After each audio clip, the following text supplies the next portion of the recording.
Hello friends. Did you know that nearly 80% of those who watch my videos aren't subscribed?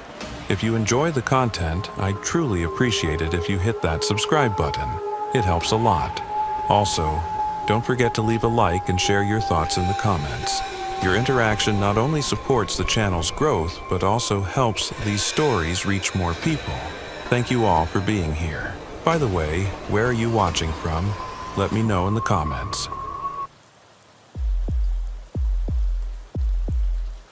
I accepted the winter caretaker job at Moose Creek Lodge because I needed the money, and being alone wasn't a problem.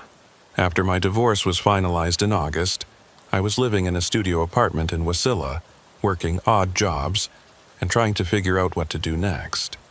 When I saw Richard's ad on the market bulletin board offering a reasonable salary and room and board in exchange for 6 months of isolation, I felt it was exactly what I needed.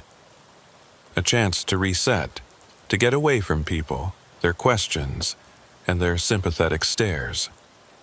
23 cabins spread across 40 acres of spruce forest, all empty from October through March. My job was simple.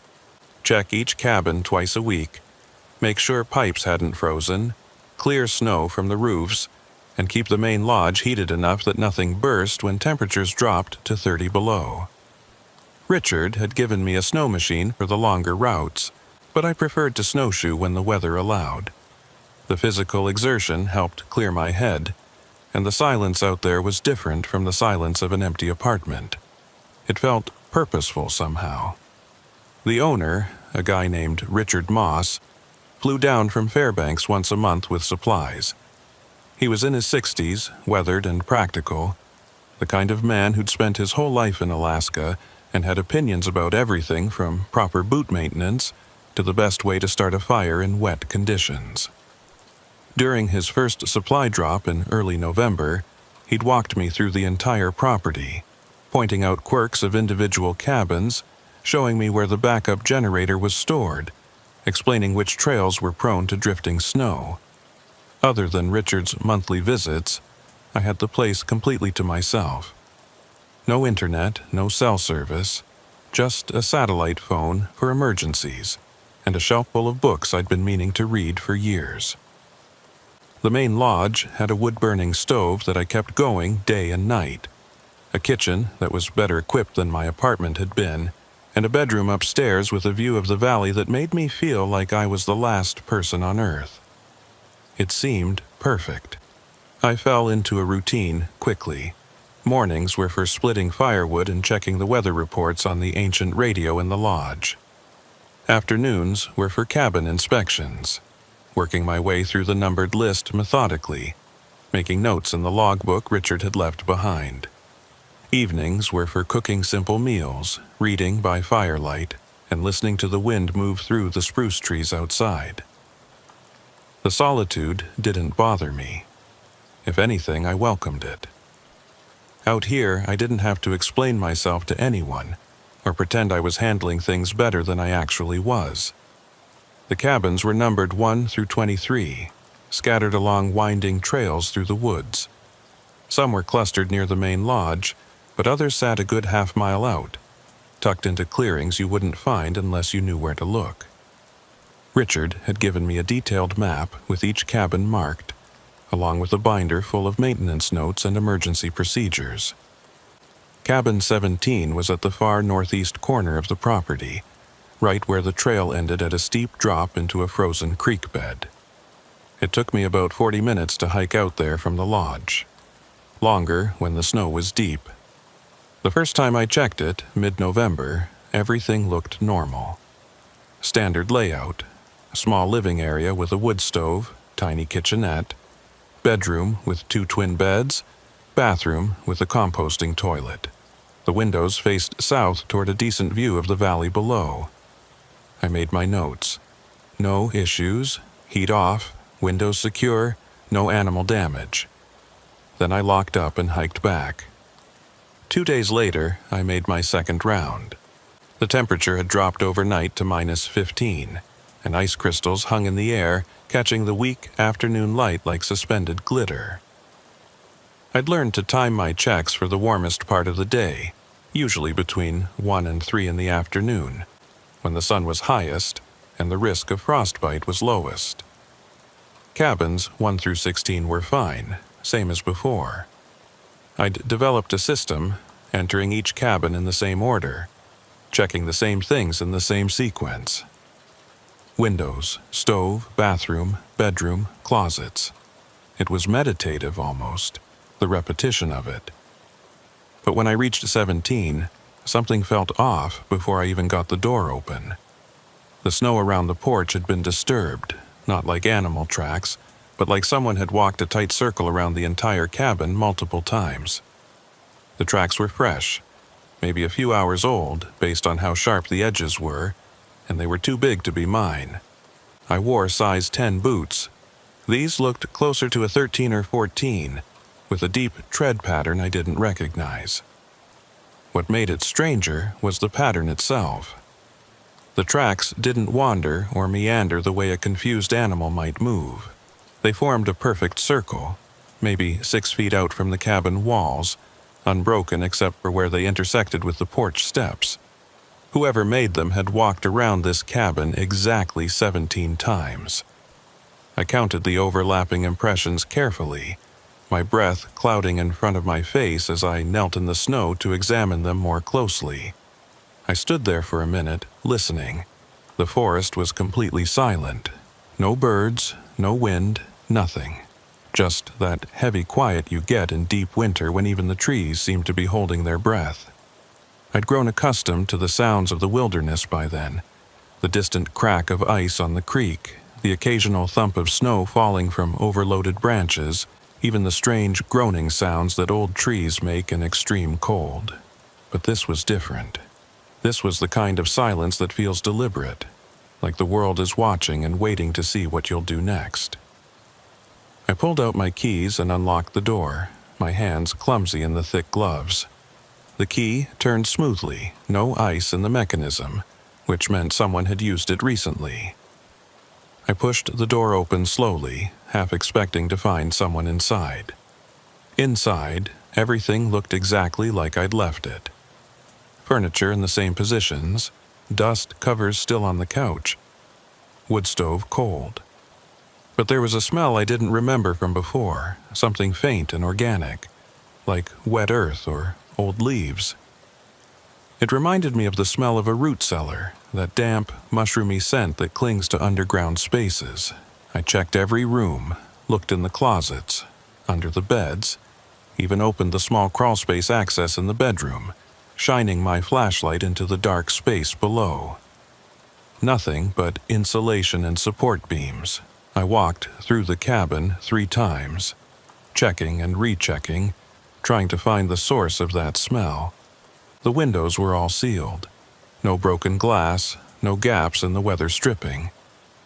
The doorframe showed no signs of forced entry, but I couldn't shake the feeling that someone had been here, standing in this exact spot where I was standing, breathing this same air. I told myself it was just my imagination. Maybe a moose had wandered through and I was reading too much into some random tracks. I finished my inspection, locked up, and headed back to the lodge. That night, I couldn't shake the feeling that something had been watching me from the trees while I was out there. The next check, 4 days later, was when things got strange. I'd been putting it off, finding reasons to check the other cabins first, taking longer routes through the property, even stopping to clear snow from roofs that didn't really need it. But eventually there were no more excuses. The sun was already starting to drop toward the horizon when I finally pointed my snowshoes toward the northeast trail. The walk felt different this time. The shadows were longer, the spaces between the trees darker. Twice I stopped, convinced I'd heard footsteps crunching in the snow behind me, but when I turned around, there was nothing but my own trail stretching back through the woods. A raven called from somewhere overhead, its harsh cry echoing off the frozen landscape, and I nearly jumped out of my skin. I approached cabin 17 and saw immediately that the front door was standing wide open. Not just unlocked, but open, swinging slightly in the breeze. My first thought was that I'd somehow failed to secure it properly last time, even though I distinctly remembered checking the lock twice, testing the handle, and making a note in my logbook, C-17, secured, no issues. I'd even remember thinking about those circular tracks as I'd locked up, wondering if I should mention them to Richard. I called out from the porch, "Hello? Anyone here?" My voice sounded thin and small in the open air, like the forest was swallowing it before it could travel more than a few feet. No response. I stepped inside, and that's when I noticed the changes. The dust cover had been pulled off the couch and folded neatly on the armrest, the corners aligned with geometric precision. One of the kitchen chairs had been moved to face the window, positioned at an angle that gave a clear view of the trail I'd just walked up, and on the small table next to it sat a coffee mug. Empty, but clean, positioned perfectly in the center like someone had just finished using it and washed it out. I stood in the doorway for a long moment, my brain trying to process what I was seeing. The mug was white ceramic with a thin blue line around the rim. I picked it up carefully, half expecting it to be warm, but it was ice cold. I hadn't brought that mug. It wasn't there on my previous visits. I was certain of that. I checked the kitchen cabinets and found 3 more mugs, all identical, all dusty except for the one on the table. Someone had taken it out, used it, and put it back. Recently. My pulse was hammering now. I searched the cabin again, more thoroughly this time, looking for any sign of a person. The beds were untouched, still made up with the same tight hospital corners I'd seen on my first visit. No food in the cabinets, no personal items anywhere. But in the bathroom, I found something that made my chest tighten. The sink was wet. Not damp from condensation, but wet, like someone had just run water and not bothered to wipe it down. Droplets clung to the white porcelain, catching the fading afternoon light from the small window. The cabin had no running water in winter. The pipes were drained. Richard had shown me himself, opening the access panel and demonstrating how the system was completely shut down to prevent freeze damage. There was no way that sink should have been wet. I touched it with one finger, and the water felt impossibly cold. Colder than it should have been even in an unheated cabin. It felt like touching ice that hadn't quite frozen yet.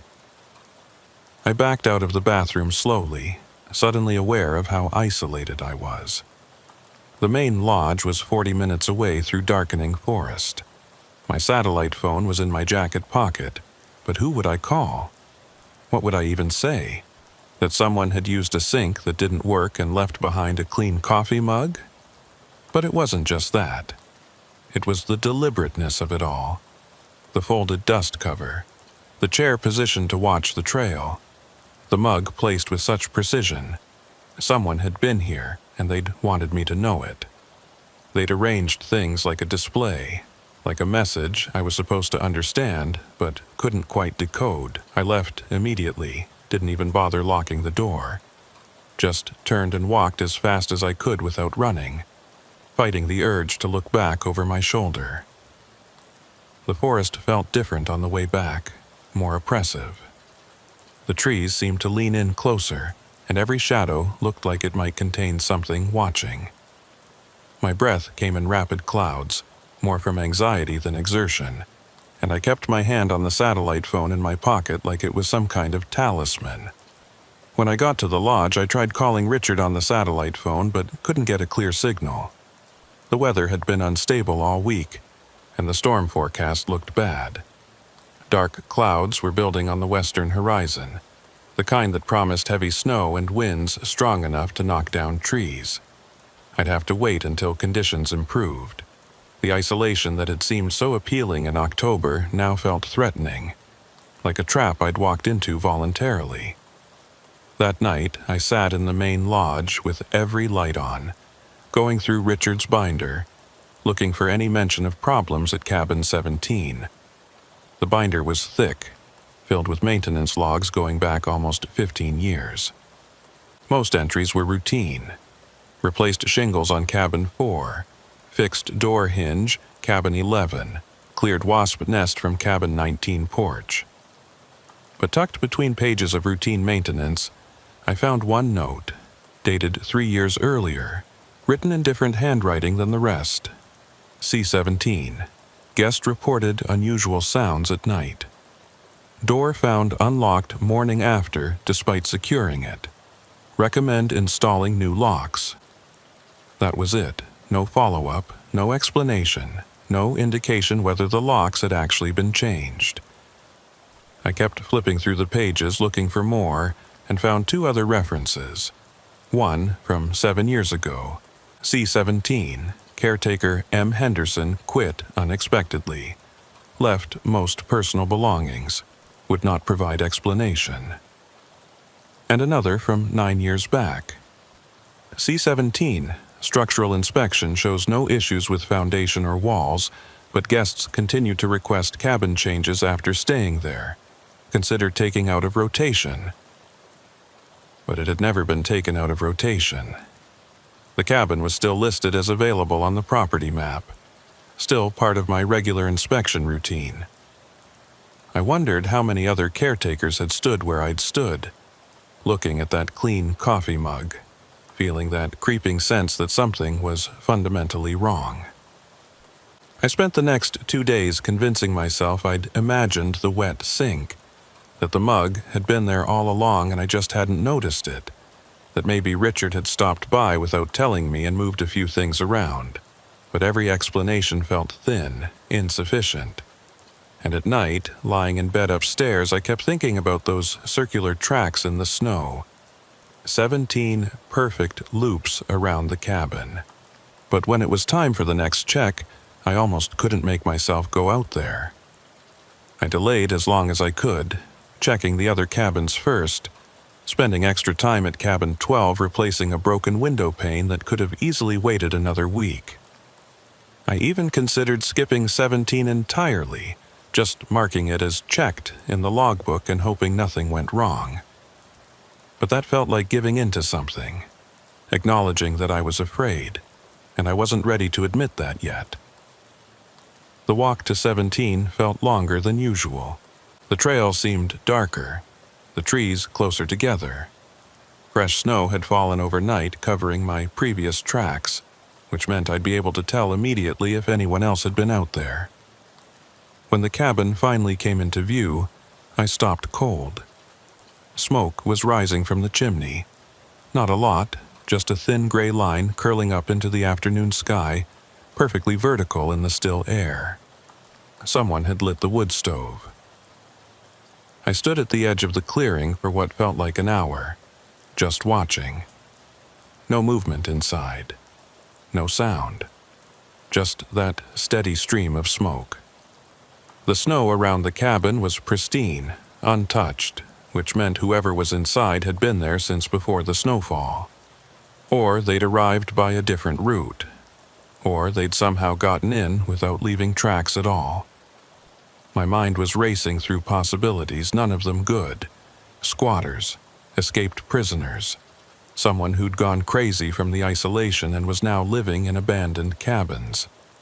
I thought about turning back, hiking to the main lodge and waiting for Richard's next supply run. But something made me keep walking forward, each step crunching in the snow, announcing my presence to whatever was inside. Maybe I needed to know. Maybe I couldn't stand the uncertainty anymore. Or maybe I'd already been out here too long and wasn't thinking clearly. The door was closed, but unlocked. I pushed it open slowly, and the warmth hit me immediately, a stark contrast to the cold outside. The wood stove was burning, a neat stack of logs beside it, flames visible through the glass door. The fire had been tended recently.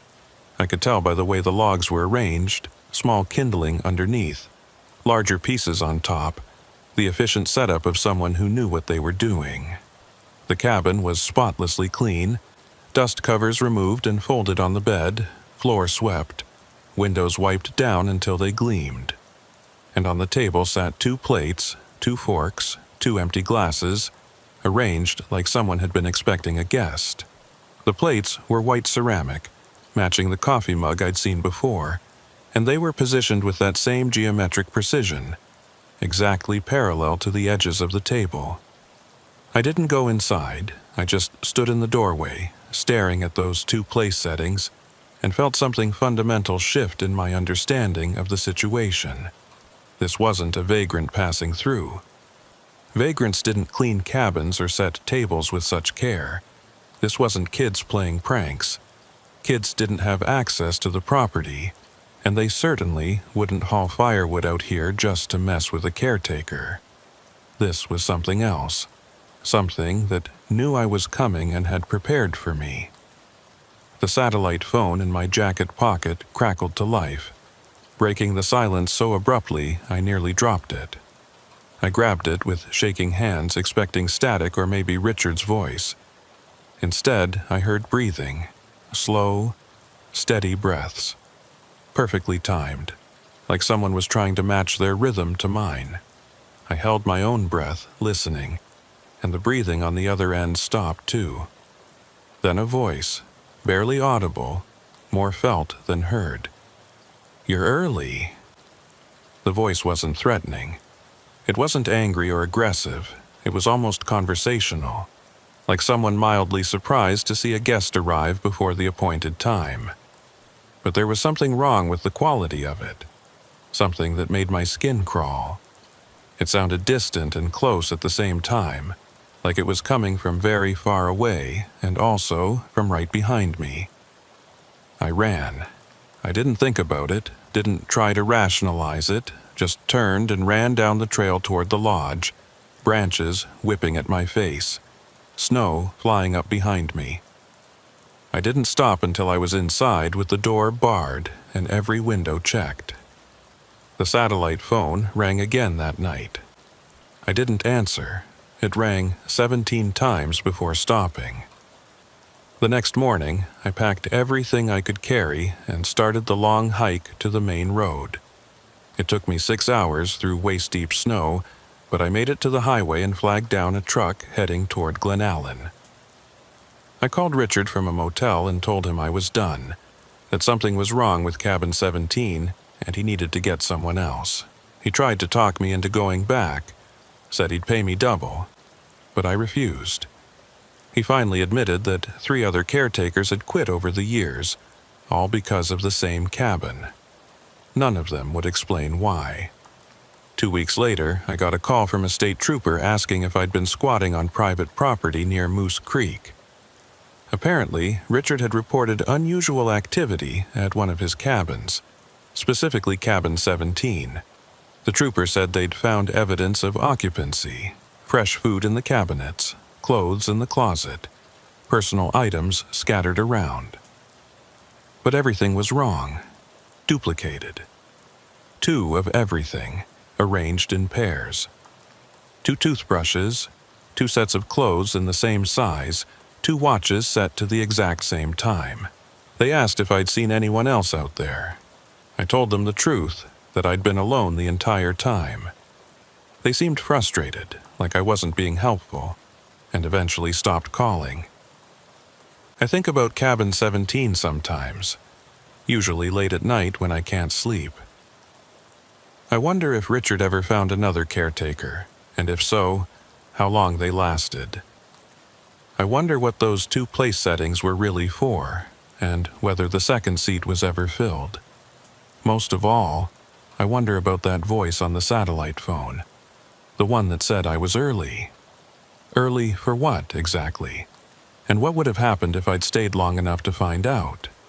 I still have nightmares where I'm standing in that doorway, looking at the 2 plates, and slowly realizing that one of them has food on it.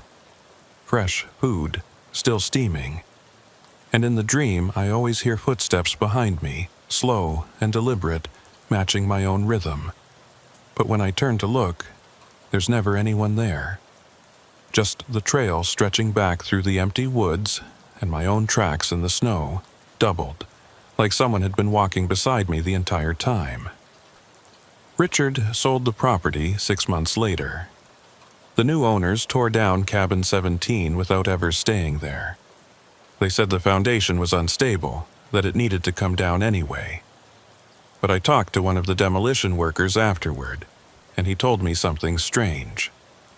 When they pulled up the floorboards in the bedroom, they found a crawl space underneath that wasn't on any of the original building plans.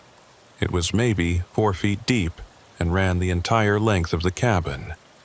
Inside, they found 17 identical coffee mugs arranged in a perfect circle.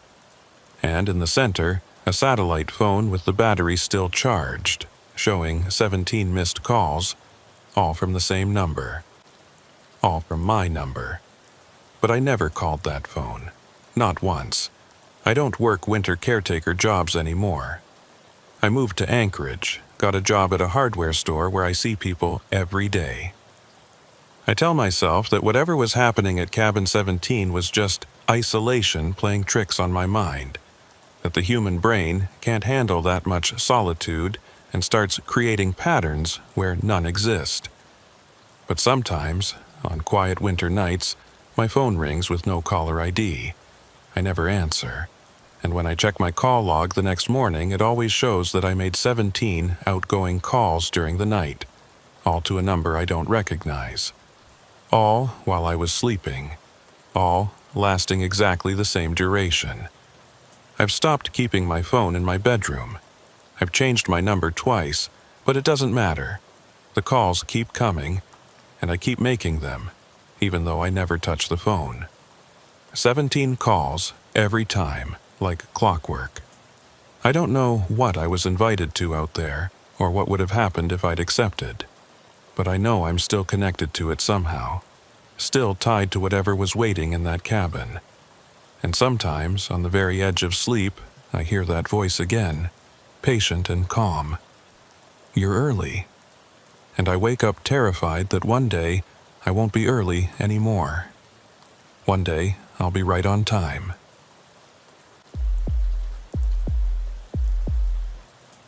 I've been doing volunteer search and rescue in Alaska for almost 8 years now.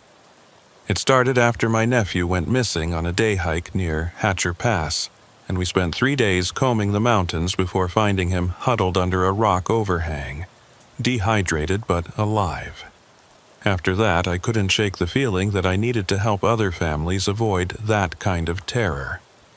So I got certified, joined the local SAR team, and spent most of my weekends hiking into places most people never see, looking for the lost and the injured and the dead. Most searches end one of 2 ways. Either we find the person within the first 48 hours, usually embarrassed and grateful, or we find them much later, after the weather and the wildlife have done their work. It's not pleasant, but it's predictable. You learn to read the signs, to follow the logic of how a panicked person moves through terrain, to check the places where bodies naturally collect, the bottom of ravines, the thick brush near water sources, the sheltered spots where hypothermia victims curl up to die. What happened in March of 2023 didn't follow any pattern I recognized. And even now, a year and a half later, I still don't have an explanation that makes sense. The call came in on a Saturday morning around 9. A hiker named David Chenoweth had failed to return from a solo trek in the Talkeetna Mountains. His wife had dropped him off at the Peters Creek trailhead Friday afternoon, expecting him back by sunset. When he didn't show up and didn't answer his phone, she waited until morning before calling it in, hoping he'd just decided to camp overnight and lost track of time. Our team assembled at the trailhead by 11. There were 6 of us, me, our team leader Marcus, 2 younger guys named Ryan and Foster, and a couple named Janet and Bill who'd been doing SAR even longer than I had. The weather was decent for March, maybe 35 degrees, partly cloudy, light wind. David's wife Sarah was there too, sitting in her car with the engine running, looking like she hadn't slept. Marcus talked to her while the rest of us geared up.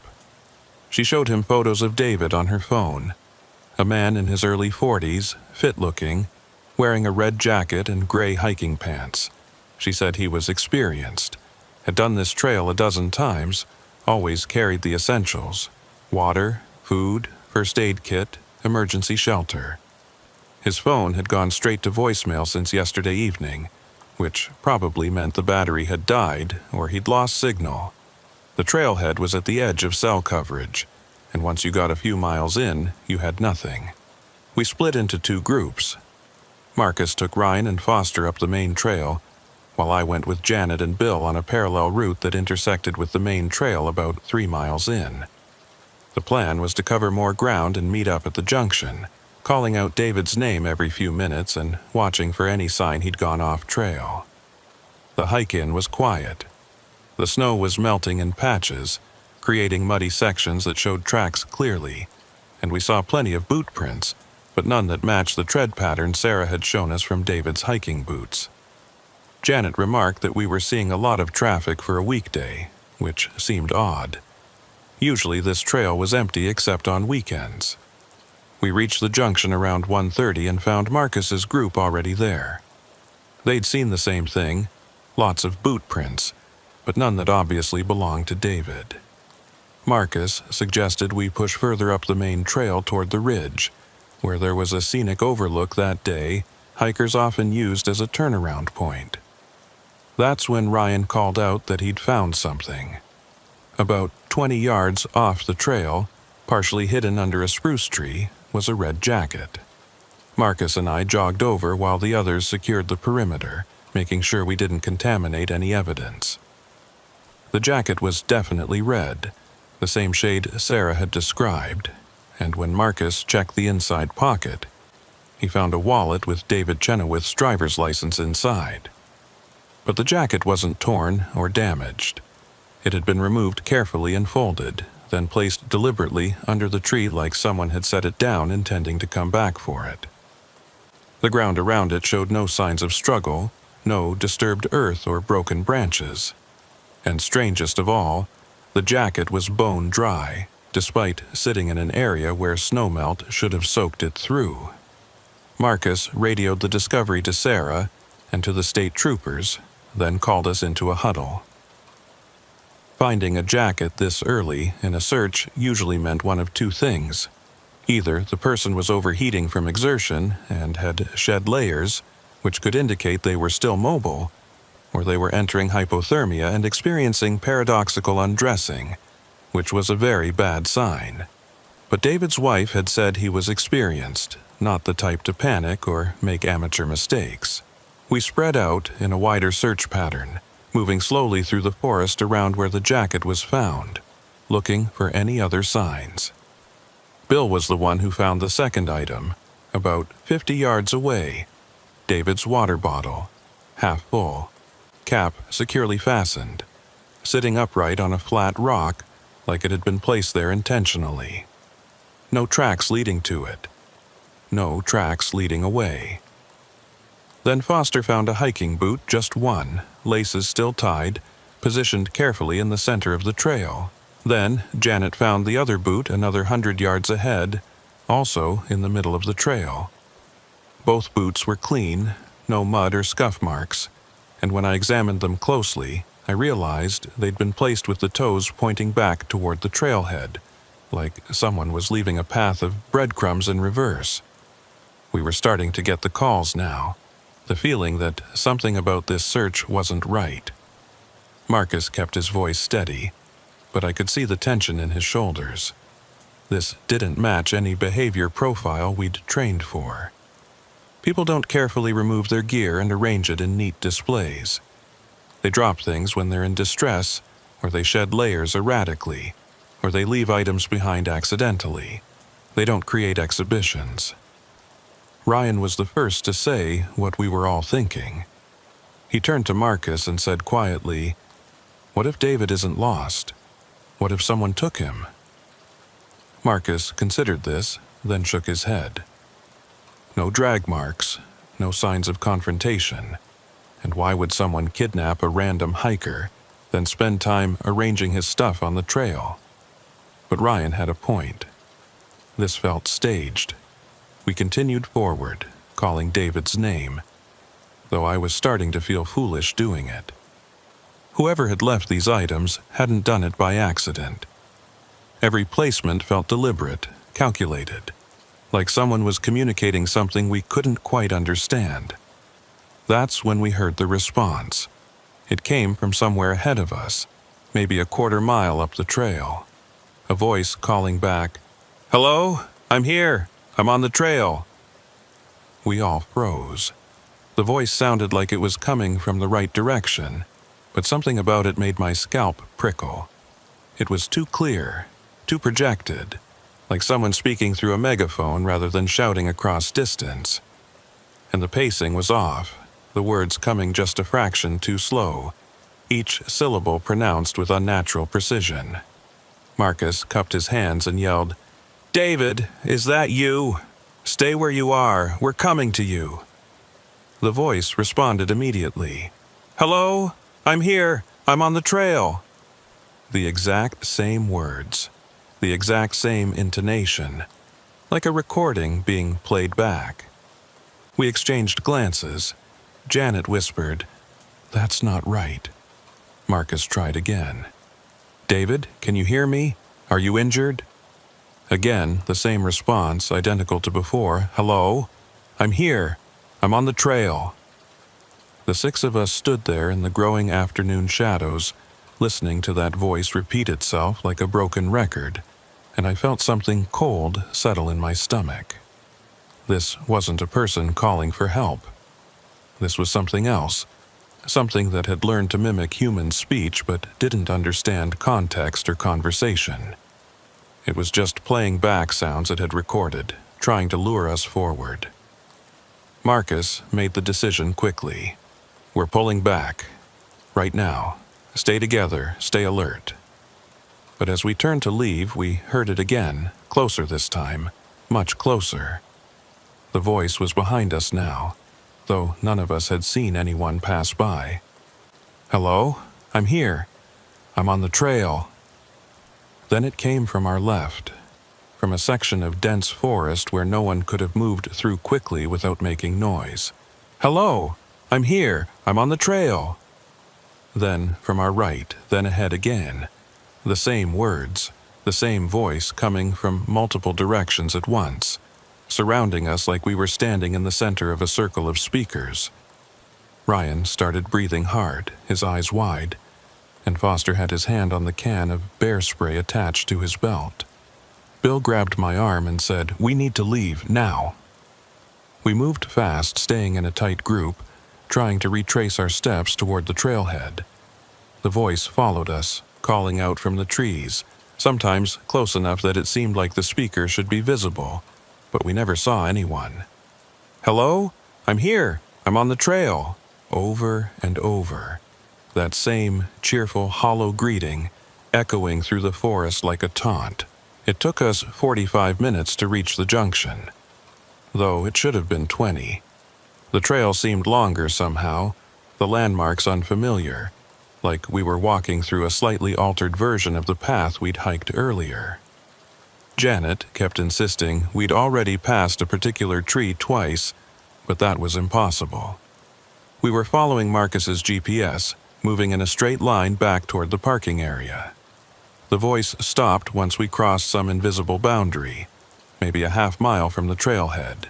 One moment it was there, calling out from behind us, and the next it was just gone, leaving only the normal sounds of the forest, wind in the trees, snow melting off branches, our own labored breathing. Sarah was still waiting when we emerged from the trail, and Marcus had to tell her that we'd found some of David's gear, but not David himself. He didn't mention the voice. He just said we'd heard someone calling out but couldn't make contact, and that we'd be resuming the search at first light with more personnel and possibly a helicopter. That night, I couldn't sleep. I kept hearing that voice in my head, so perfectly modulated, so utterly wrong.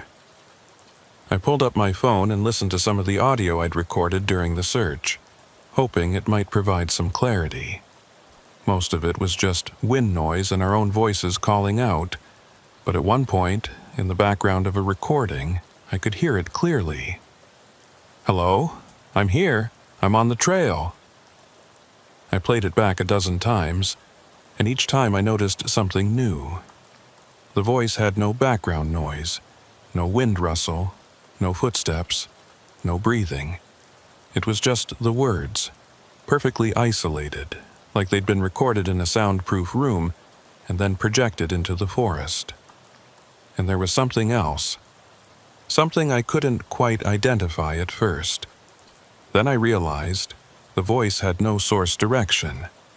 On a normal recording, you can tell where a sound is coming from based on how it reaches the microphone. But this voice seemed to come from everywhere and nowhere at once. The search resumed a Sunday morning with 15 people, including 2 state troopers and a K-9 unit. The dog picked up David's scent at the trailhead and followed it about 2 miles before stopping at a section of trail where the ground showed no tracks at all, like someone had swept it clean. The handler said the dog was confused, kept circling and whining, unable to pick up the scent again.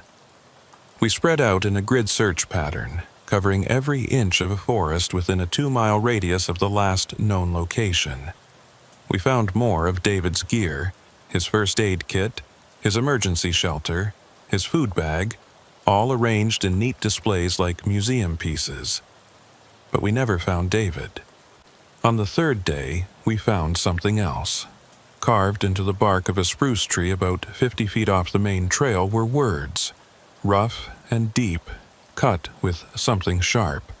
I'm here. I'm on the trail. The carving was fresh, the exposed wood still white and sticky with sap. Below it, arranged in a careful line, were 17 small stones, each one perfectly round and smooth, placed with exact spacing like markers or counting tokens. We reported everything to the troopers, who took photos and measurements, but they seemed as baffled as we were. The lead investigator told Marcus that they'd seen some strange things in the mountains over the years, but nothing quite like this. He mentioned that there'd been 2 other disappearances in this area over the past decade, both solo hikers, both never found, and in one case, they discovered the person's backpack arranged neatly beside the trail with all contents organized by size. Sarah called off the search after 5 days.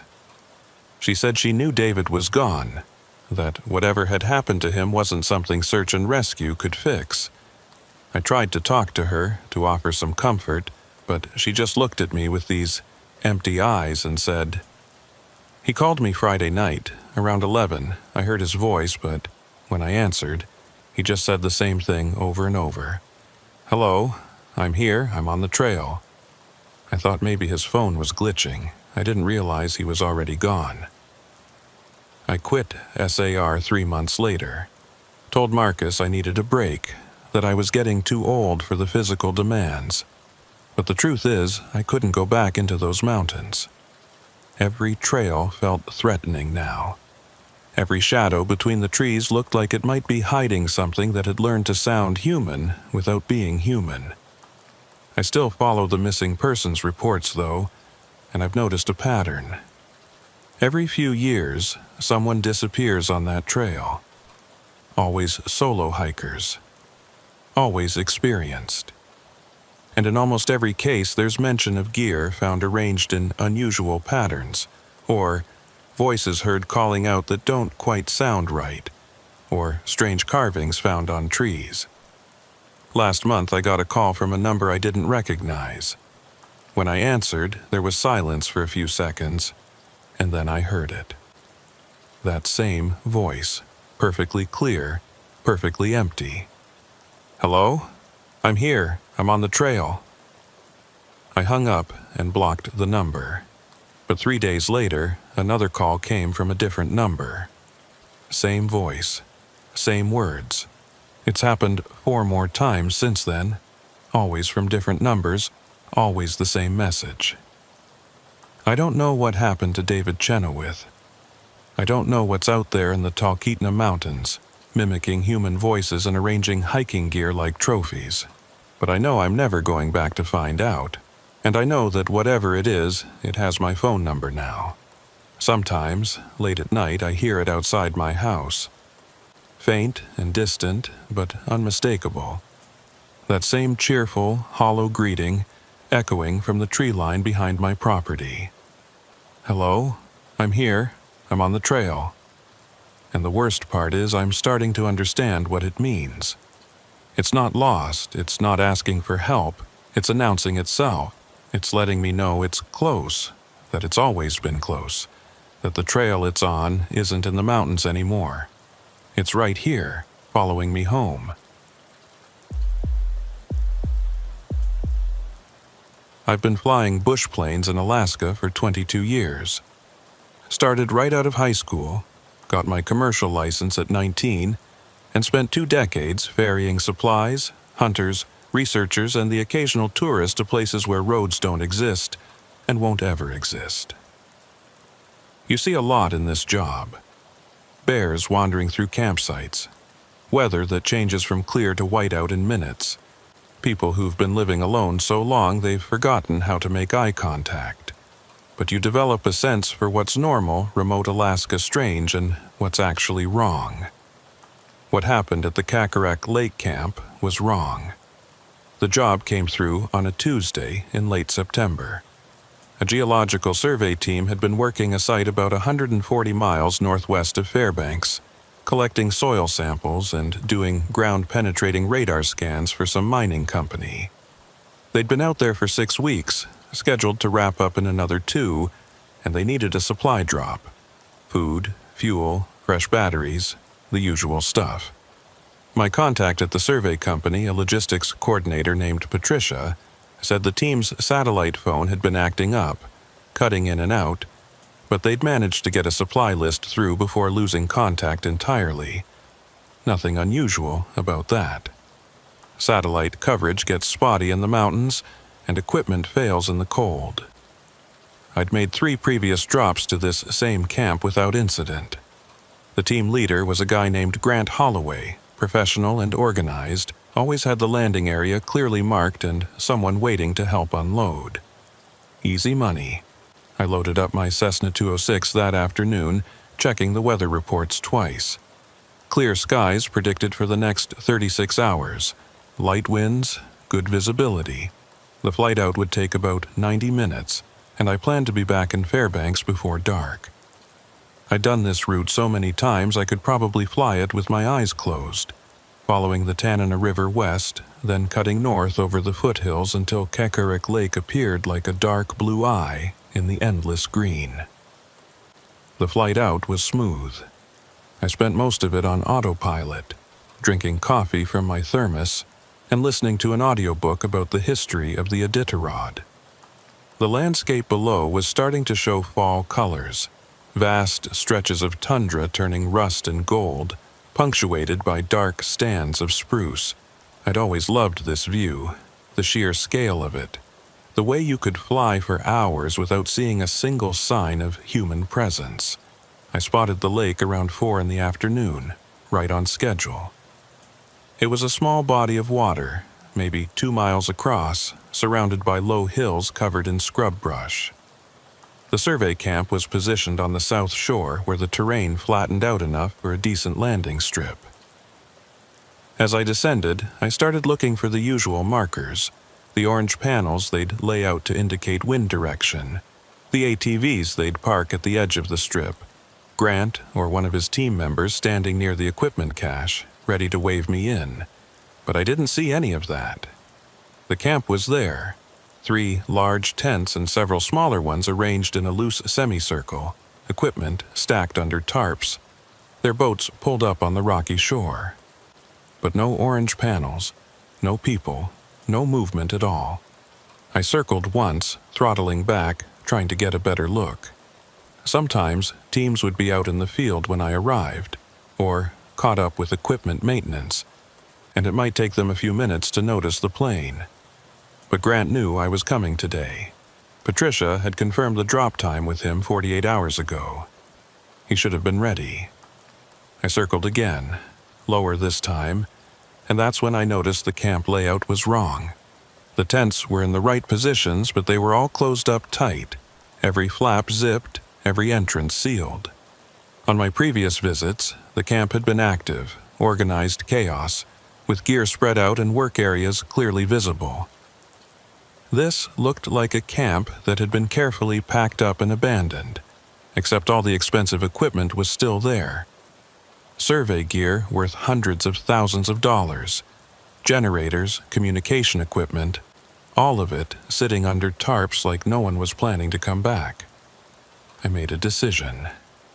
The landing strip looked clear, and I needed to drop off these supplies whether anyone was there to receive them or not.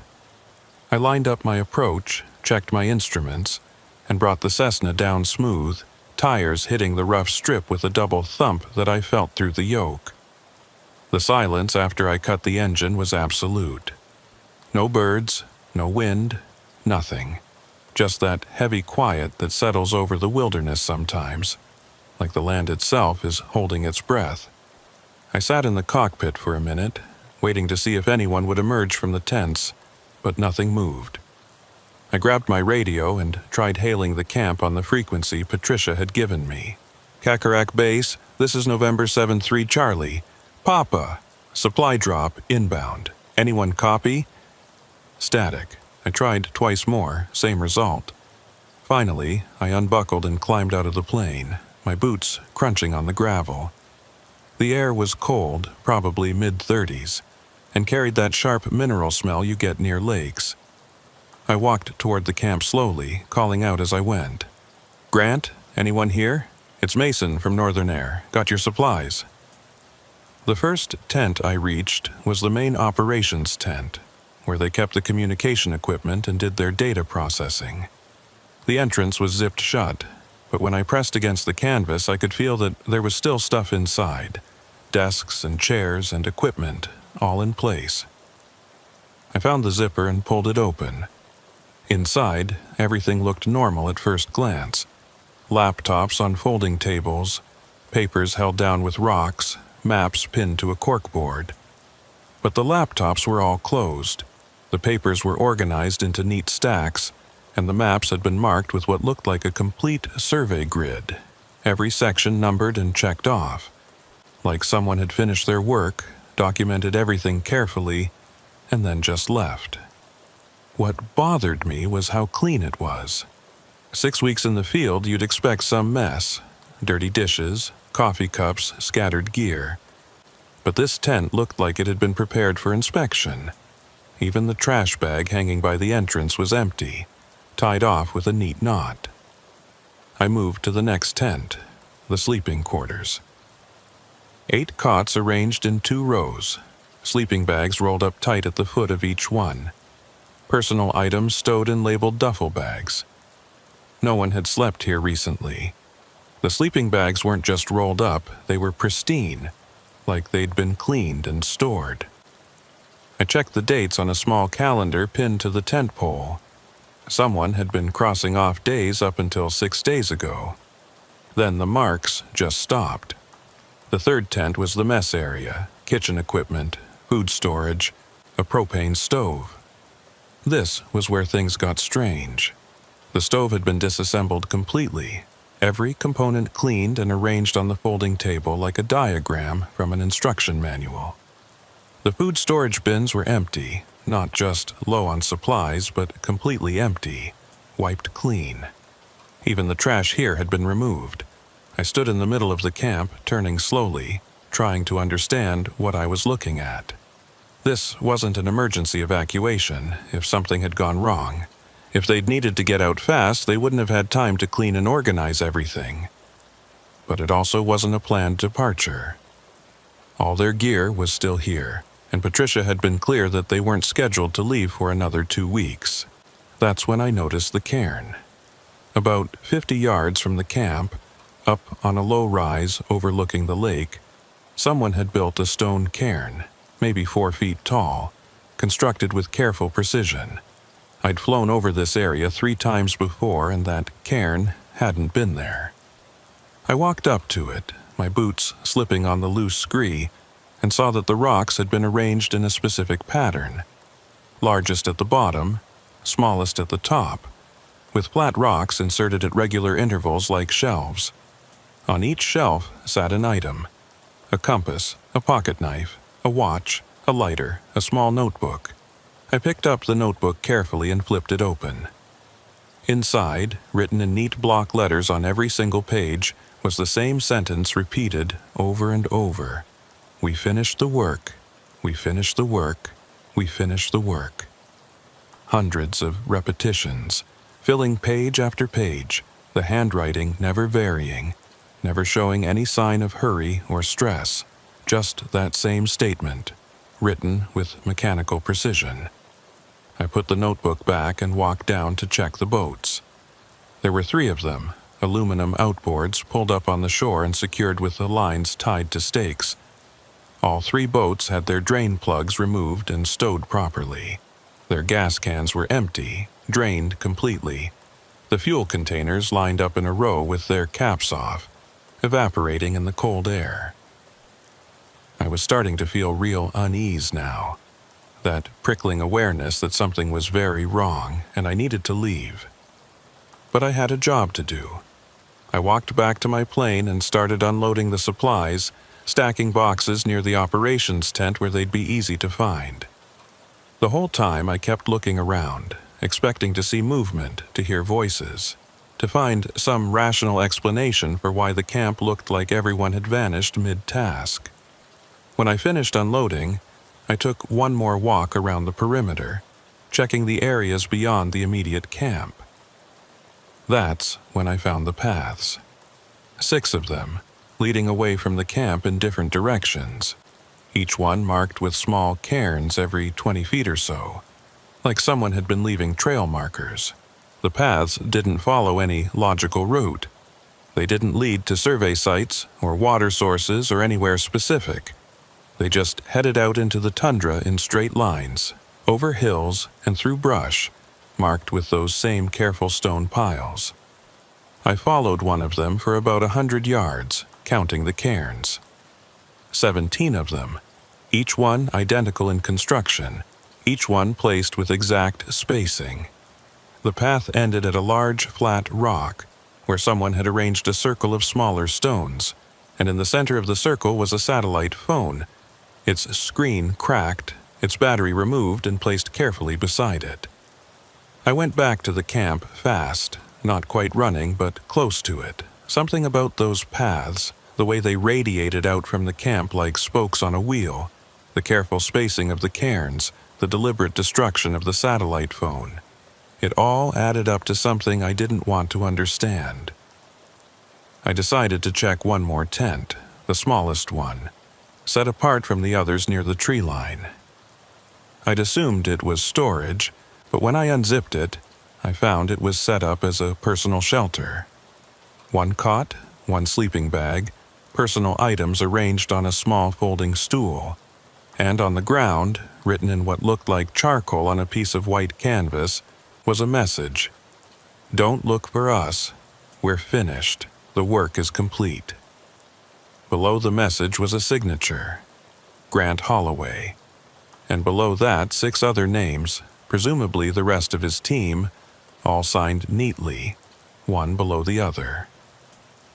I photographed everything with my phone, the messages, the cairns, the organized camp, the paths leading into the wilderness. Then I got in my plane, started the engine, and got the hell out of there. I didn't file a flight plan back. I just took off and flew straight to Fairbanks, my hands shaking on the yoke the entire way. I reported it to the state troopers as soon as I landed, showed them the photos, explained what I'd found, gave them the exact coordinates. They said they'd send a team out the next day to investigate. I waited to hear what they found, but when I called for an update 2 days later, they told me the investigation was ongoing, and they couldn't share details. 3 weeks later, Patricia called me. She said the troopers had searched the area thoroughly and found no trace of Grant or his team. The camp was exactly as I'd described it, but the paths I'd mentioned had disappeared, the cairns scattered like they'd been knocked over by wind or animals. The notebook with the repeated writing was gone. The satellite phone was gone. The only thing they found that I hadn't mentioned was more paths, dozens of them, radiating out from the camp in every direction, some of them extending for miles into the wilderness. They followed several of the paths, and each one ended at a stone cairn with personal items arranged on it. A wallet, a driver's license, a wedding ring, a photograph. 7 cairns total, 1 for each missing team member. But no bodies, no blood, no signs of struggle or violence. Just those cairns, marking spots in the middle of nowhere, and those paths leading back to an empty camp. Patricia asked if I'd be willing to fly out there again, to transport the investigation team's equipment back to Fairbanks. I told her no. I told her I was done flying to Kakaruk Lake, and if she needed to know why, she could ask the troopers to show her my photos. She called back a week later and said the mining company was shutting down the project, that they'd decided the area wasn't viable for extraction after all. She didn't sound convinced by her own explanation, and when I pressed her, she admitted that 2 of the troopers who'd spent the night at the camp had requested transfers to different units. They wouldn't explain why, just said they didn't want to go back. I've flown over Kakaruk Lake a few times since then, usually when I'm taking the long route to avoid weather. The camp is gone now. Someone dismantled it completely, removed every tent and piece of equipment. But the paths are still visible from the air, faint lines radiating out from where the camp used to be, marked with those stone cairns that somehow haven't been scattered by wind or disturbed by animals. Last month, I got a call from a number I didn't recognize. When I answered, there was silence for a few seconds. Then I heard Grant's voice, distant and echoey, like he was calling from very far away. He said, "Mason, we finished the work. It's complete now. You should see what we found." I hung up and blocked the number. But the next day, I found a stone cairn in my driveway. Small, maybe 2 feet tall, constructed with the same precise technique I'd seen at Kakaruk Lake. On the top shelf was my business card, the one I'd given Grant 6 months ago during my first supply drop, and underneath it was a compass, the needle spinning slowly, continuously, never settling on north. I knocked the cairn over and scattered the rocks, but when I came home from a flight 3 days later, it was back, rebuilt exactly as it had been, with my business card on top and the compass underneath, its needle still spinning. I don't park in my driveway anymore. And I've stopped taking jobs that fly anywhere near Kakaruk Lake. But sometimes, late at night, I hear rocks scraping against rocks outside my house. The sound of stones being carefully stacked, one on top of another, building something I don't want to see. And I wonder what kind of work Grant and his team finished out there, and why they felt the need to mark it so carefully, and whether the paths they made are still growing, spreading out from that empty camp like cracks in glass, reaching toward places where people live and work and think they're safe. I wonder if the work is really complete, or if it's just beginning.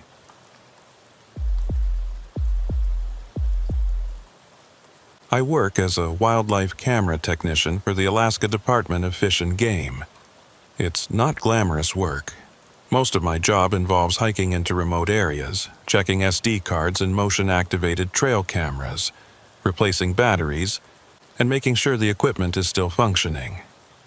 We use the footage to track animal populations, migration patterns, predator-prey interactions, that sort of thing. It's solitary work, which suits me fine. I've never been much for office environments or working in teams. The camera network I'm responsible for covers about 200 square miles of wilderness in the Wrangell-St. Elias region. 47 cameras total, scattered across game trails, water sources, and natural corridors where animals tend to travel. I visit each camera once every 6 weeks, download the footage, check the equipment, and move on to the next one. It takes me about 2 weeks to complete a full circuit, hiking and camping my way through the territory with everything I need on my back. Most of the footage is exactly what you'd expect. Moose walking past at dawn, bears marking trees, wolves moving through in packs, ravens investigating the cameras. Sometimes you get interesting stuff, rare species, unusual behavior, predator kills. But 90% of it is just animals going about their business, barely aware they're being recorded. Camera 17 was positioned on a ridge overlooking a narrow valley, aimed at a game trail that ran along a creek. It was one of my more productive cameras, consistently capturing good footage because of the heavy animal traffic through that area. I'd checked it probably a dozen times over the past 2 years without incident. In early October, I was making my regular rounds and reached Camera 17 on a cold afternoon, with light snow falling. The camera looked fine from a distance, still mounted securely to the spruce tree, solar panel intact, no obvious damage. But when I got closer, I noticed something odd. The lens was clean. Too clean. These cameras spend 6 weeks exposed to the elements, and they always accumulate dust, pollen, water spots, spider webs. But this lens looked like someone had just wiped it down with glass cleaner. I opened the weatherproof case and pulled out the SD card. The indicator light showed it was full, which was normal after 6 weeks. I swapped in a fresh card, replaced the batteries even though they still had charge, and made my notes. Everything seemed fine. But I couldn't shake the feeling that something about the camera's position had changed, like someone had adjusted the angle slightly. I checked the mounting brackets and they were tight, no signs of tampering. I told myself I was being paranoid and moved on to the next camera. That evening, I made camp about 3 miles away and started reviewing the day's footage on my laptop. I've developed a system over the years. I don't watch everything in real time because that would take forever. Instead, I skip through at high speed, slowing down when I see something interesting. Most cameras capture maybe 30 to 50 motion-triggered clips over 6 weeks. Camera 17 had 263. That was unusual, but not unprecedented. Sometimes a branch falls in front of the sensor and triggers constant false activations. Or a curious animal will hang around investigating the camera. I started at the beginning, prepared to fast forward through a lot of repetitive footage. The first week looked normal. A cow moose and her calf passing through. A grizzly bear marking territory. A wolverine moving along the ridge. Standard stuff. But starting on day 8, the pattern changed. The clips began showing a person, a man, based on the build, wearing dark clothes and a hood that obscured his face. He appeared on the trail at dusk, walking slowly, his gait stiff and mechanical. He'd walk into frame, move to the center of the trail, and stop. Then he'd stand there completely motionless, facing the camera for exactly 60 seconds before walking out of frame. This happened every evening at almost the same time, within a 10-minute window around sunset. Day 8, Day 9, Day 10. Always the same routine. Walk in, stop, stand motionless for 1 minute, walk out. The figure never looked around, never reacted to anything, just performed this precise, repetitive behavior like clockwork. I felt my chest tighten watching this. The cameras were positioned in extremely remote areas, places where you'd rarely see another human being, let alone the same person returning day after day to stand in front of a hidden wildlife camera. And how did he even know the camera was there?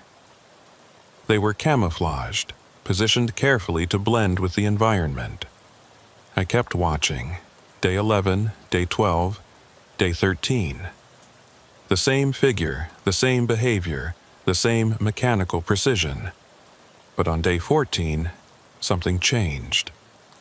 The figure walked into frame as usual, but this time he wasn't alone. There was a second person, dressed identically, walking in perfect synchronization with the first. They both stopped in the center of the trail. Both stood motionless for exactly 60 seconds. Then both walked out of frame together. Their movements mirrored perfectly. Day 15 added a third figure. Day 16 added a fourth. By day 20, there were 7 of them, all dressed the same, all moving in perfect unison, all stopping to face the camera for exactly 60 seconds before departing. They never interacted with each other, never broke formation, never showed any indication they were aware of anything except the camera.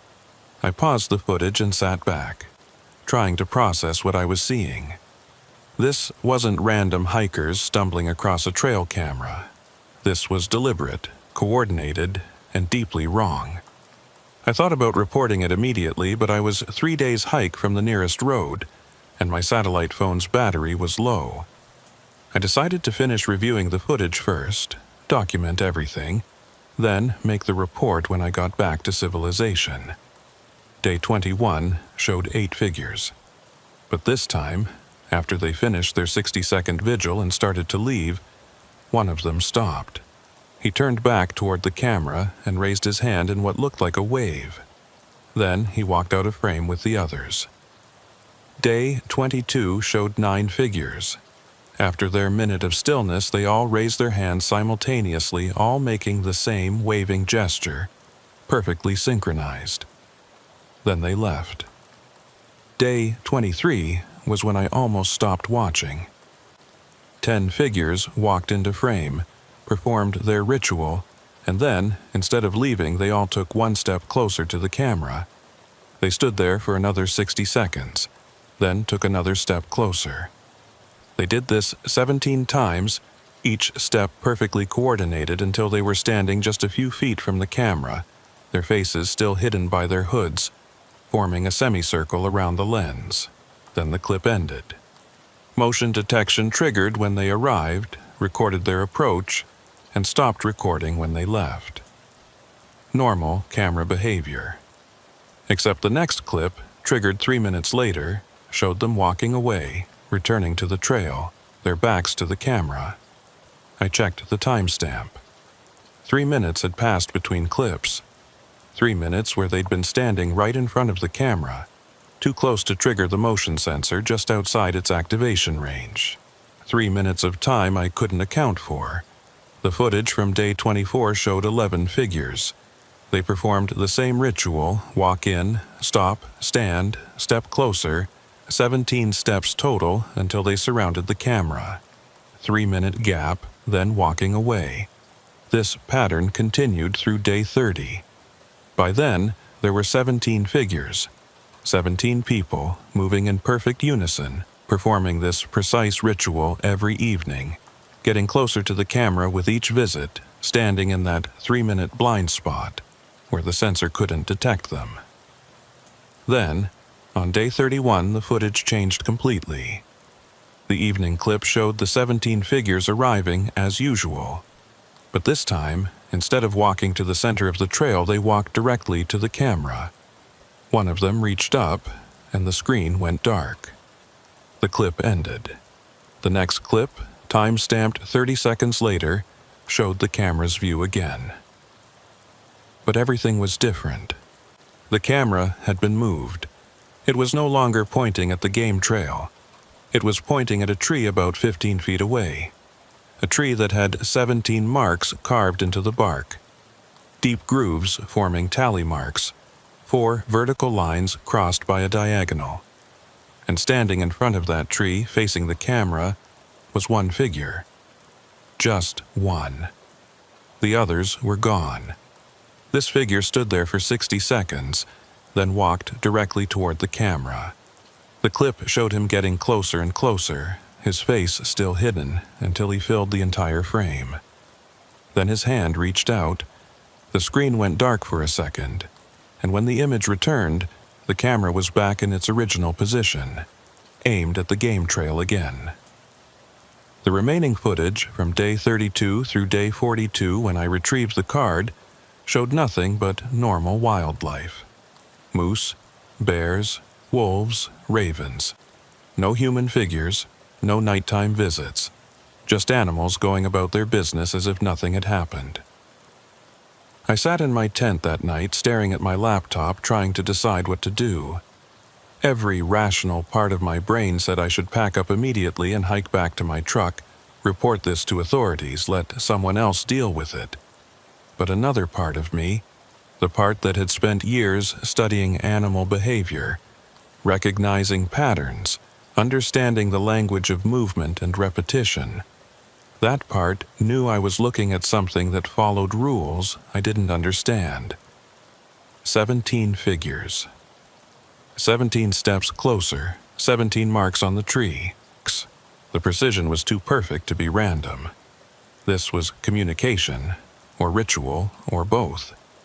And whatever it meant, the camera had been deliberately reset, positioned to continue recording as if nothing had happened.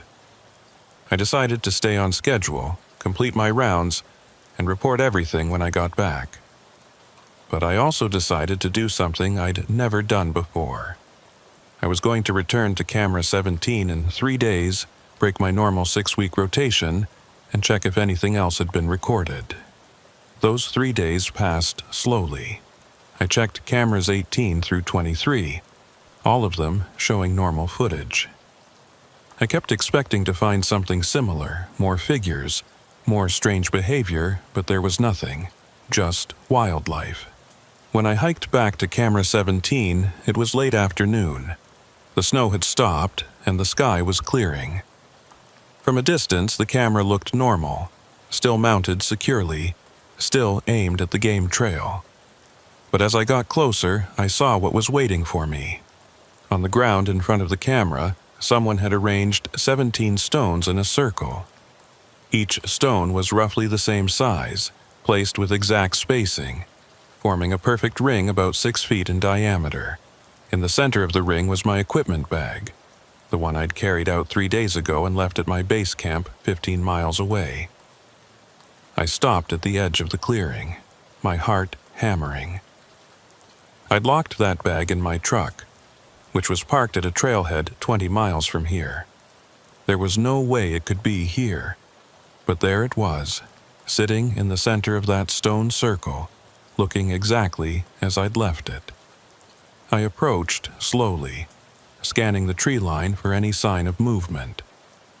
Nothing, just the wind in the spruce trees and the distant sound of running water. I knelt at the edge of the stone circle and reached for the bag. The moment my hand crossed the boundary of the circle, the camera activated. I heard the distinctive click of the shutter, the mechanical sound it makes when motion triggers recording, but I hadn't moved fast enough to trigger it. I'd been moving slowly, deliberately, and the camera was aimed at the trail, not at me. It shouldn't have activated at all. I grabbed the bag and backed away from the circle. The camera clicked again, and again, and again. 17 times, even though I was standing still, even though nothing in its field of view was moving. 17 activation sounds, perfectly spaced, like someone pressing a button at regular intervals. Then it stopped, complete silence. I ran back to the camera, pulled out the SD card, and looked at it. The indicator light showed it was completely full. 3 days of footage. 72 hours of recording, when it should have been mostly empty. I didn't watch it there. I couldn't. I shoved the card in my pocket, grabbed my equipment, and started hiking. I broke camp that night and pushed through the darkness, using my headlamp, ignoring my usual safety protocols. I just needed to get back to my truck, get back to somewhere with cell service, get back to people. It took me 2 days of hard hiking to reach the trailhead. My truck was there, locked and untouched. My equipment bag was in the back, exactly where I'd left it. The bag I'd found at camera 17 was identical, down to the scratches on the buckles and the faded patch on the side. I had 2 of the same bag, both showing the same wear patterns, both containing the same equipment. When I got back to Fairbanks, I went straight to the office and dumped everything on my supervisor's desk. The SD card, the photographs I'd taken of the stone circle, the duplicate equipment bag. I told him everything, showed him the footage from the first SD card, explained what I'd found. He watched in silence, his expression getting more and more concerned. When the footage ended, he sat back and said, "We need to pull that camera, immediately. and we need to report this. But when the retrieval team went out 2 weeks later, camera 17 was gone. Not damaged, not knocked down by an animal, just gone. The tree where it had been mounted showed no trace of the mounting bracket. The stone circle had disappeared. The only thing they found was a single SD card lying on the ground where the camera had been, with 17 written on it in permanent marker. They brought the card back, and I watched the footage. 72 hours of continuous recording, but it didn't show the game trail. It showed my tent. 3 days of footage showing the outside of my tent at my base camp, 15 miles from camera 17. The angle was wrong for any of my other cameras, and none of them had been moved. This was footage from a camera that shouldn't exist, positioned somewhere it couldn't be, recording me while I slept. And in the final clip, time-stamped just hours before the retrieval team arrived, the camera slowly panned up from my tent, tilted to show the sky, then tilted back down to show 17 figures standing in a circle around my campsite, all facing the tent, all standing perfectly still. Then the footage ended. I don't work alone in the field anymore. I requested reassignment to an office position, data analysis, nothing that requires me to be remote. They approved it without question. 3 other technicians have been assigned my old territory and they work in teams now. Never solo, new policy. But last week, I found an SD card on my desk at work. No note, no explanation, just a card with 17 written on it. I haven't looked at it yet. I'm not sure I want to, because I know what I'll find. I'll find footage of my apartment, recorded from an angle that shouldn't be possible, showing me going about my daily life, unaware I'm being watched. And at the end, there'll be 17 figures, standing in a circle somewhere nearby, waiting for me to complete whatever pattern they're tracking, whatever ritual they're performing. I counted the days since I first reviewed that footage. It's been 17 weeks, and yesterday I found a stone circle in the parking lot outside my building, 17 stones arranged with perfect spacing. Tonight, I'll probably find another, and tomorrow night, another. 17 circles total, I'm guessing. 17 markers leading to something I don't want to discover, but the pattern has to complete itself. That's what I've learned. The figures, whoever or whatever they are, they're not breaking the rules. They're following them precisely, methodically, with perfect patience. And soon I think it'll be my turn to stand in front of a camera for 60 seconds, completely still, part of a pattern I never agreed to join but can't seem to escape. The question I can't answer is what happens after the 60 seconds end. I've been driving ice roads in Alaska for 16 years. Most people don't realize these roads exist, temporary highways that form on frozen lakes and rivers during the deep winter months, connecting remote mining operations and villages that are otherwise completely cut off from supplies. It's dangerous work. The ice can give way without warning. Weather changes in minutes, and if you break through, you've got maybe 60 seconds before hypothermia makes it impossible to save yourself. But the pay is exceptional, and there's something about driving across a frozen lake at 3 in the morning, nothing but your headlights and the northern lights, that makes you feel like you're traveling through another world. I got into this line of work after spending 8 years driving regular freight routes in the lower 48. The monotony was killing me. The same highways, the same truck stops, the same conversations with dispatchers who treated you like a number on a spreadsheet. A buddy of mine who'd moved to Alaska told me about ice road work, said it was the last frontier of real trucking, where skill and nerve still mattered more than GPS and automated systems. He wasn't wrong.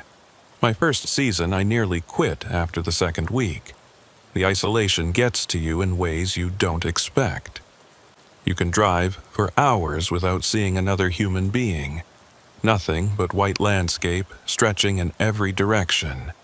The only sound the rumble of your engine and the occasional crack of ice settling beneath your wheels. You learn to trust your instincts, to read the ice like a language, to understand that every groan and flex is the lake communicating whether it's safe to continue. The route I ran most frequently was a 130-mile stretch connecting the town of Bettles to a gold mining operation called Summit Creek. The road crossed 4 different lakes, the largest being Lake Minchina, a body of water roughly 8 miles across at its widest point. During peak winter, January through March, the ice on Minchina got thick enough to support fully loaded semis, sometimes 4 feet of solid ice with another 2 feet of packed snow on top. We'd drive across that frozen surface like it was asphalt, following the marked route with reflective stakes every 100 yards. The mining company paid well because the route was considered high risk. Minchina had a reputation among ice road drivers, not because the ice was particularly unstable, but because of the stories that circulated. Drivers reported seeing strange lights on the lake, hearing voices on the radio that didn't correspond to any known frequencies, finding their trucks in slightly different positions than where they'd parked them during mandatory rest stops. Most of us dismissed these stories as the result of exhaustion, isolation, and the kind of sensory deprivation that comes from spending too much time in an environment where the only colors are white and gray. I'd made the crossing probably 200 times over the years without incident. Sure, I'd seen the northern lights do strange things, creating shapes that almost looked like structures or vehicles. And yes, I'd occasionally picked up weird signals on the CB radio, fragments of conversations that seemed to be coming from nowhere. But I'd always found rational explanations. Atmospheric conditions affected radio transmission. The mind played tricks when you were alone for too long. The key to surviving as an ice road trucker was maintaining your grip on reality, not giving in to paranoia or superstition. The run I'm going to tell you about happened in late February, during the coldest part of the season when temperatures regularly dropped to 40 below. The weather forecast had been stable for 3 days, high-pressure system locked in place, clear skies predicted for the next 72 hours. Perfect conditions for ice roadwork. I'd checked in with the route coordinator that morning, confirmed that 17 other trucks had crossed Minchina in the past 48 hours without reporting any problems. The ice was rated at maximum load capacity, certified safe for vehicles up to 80,000 pounds. The run I'm going to tell you about happened in late February, during the coldest part of the season when temperatures regularly dropped to 40 below. I'd made this exact trip probably 200 times over the years, knew every turn, every rough patch, every spot where the wind liked to pile up snowdrifts. It should have been routine. I left Bettles around 10 p.m. with a full load of mining equipment, heavy machinery parts, fuel drums, and supplies. My truck was a Kenworth 900, modified for ice roadwork with extra ground clearance and specialized tires that could handle the unique demands of frozen surfaces. I'd owned this rig for 7 years, knew every quirk and tendency, could feel through the steering wheel when something wasn't right with the road conditions. The truck wasn't just equipment to me, it was a partner, and I trusted it with my life. The first leg of the journey, about 30 miles of Forest Service road, went smoothly. Clear skies, minimal wind, good visibility.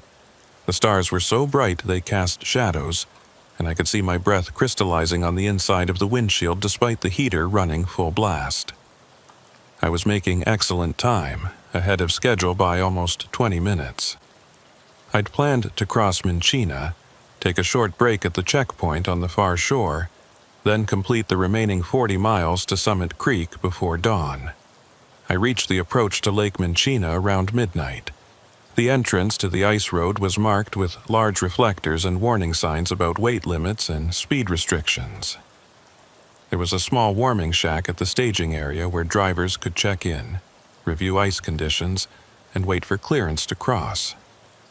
The protocol required a 15-minute settling period before entering the lake, giving the ice time to adjust to the truck's weight and allowing drivers to make a final assessment of conditions. I pulled into the staging area and shut down the engine, letting the sudden silence wash over me. This was always the strangest part of the crossing, the moment of transition from solid ground to frozen water, from relative safety to calculated risk. I climbed out of the cab and walked around the truck, checking tire pressure, examining the load to make sure nothing had shifted during the Forest Service road section, verifying that all my emergency equipment was accessible. Survival suit, ice picks, rope, flares, satellite phone. Everything was in order. The lake stretched out before me, a vast expanse of white broken only by the line of reflective stakes marking the safe route. In daylight, you could see the far shore clearly, but at night it was just darkness, an absence of landmarks or reference points. You had to trust that the stakes were leading you somewhere, that the route didn't just end in the middle of the lake with nothing but thin ice and open water ahead.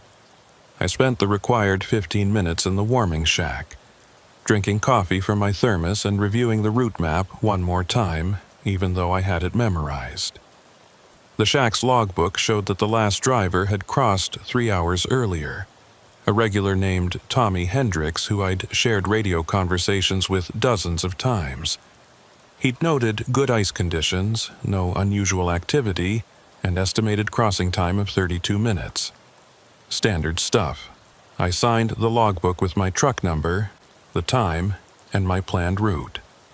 Then I added something I'd never written before, a note that said, "If I don't check in at North Shore staging within 1 hour, initiate search protocol."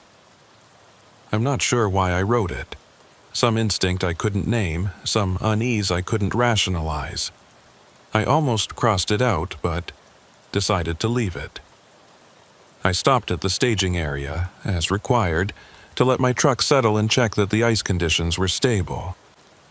Everything looked good. The radio chatter from other drivers who'd crossed earlier that evening reported solid ice and no issues.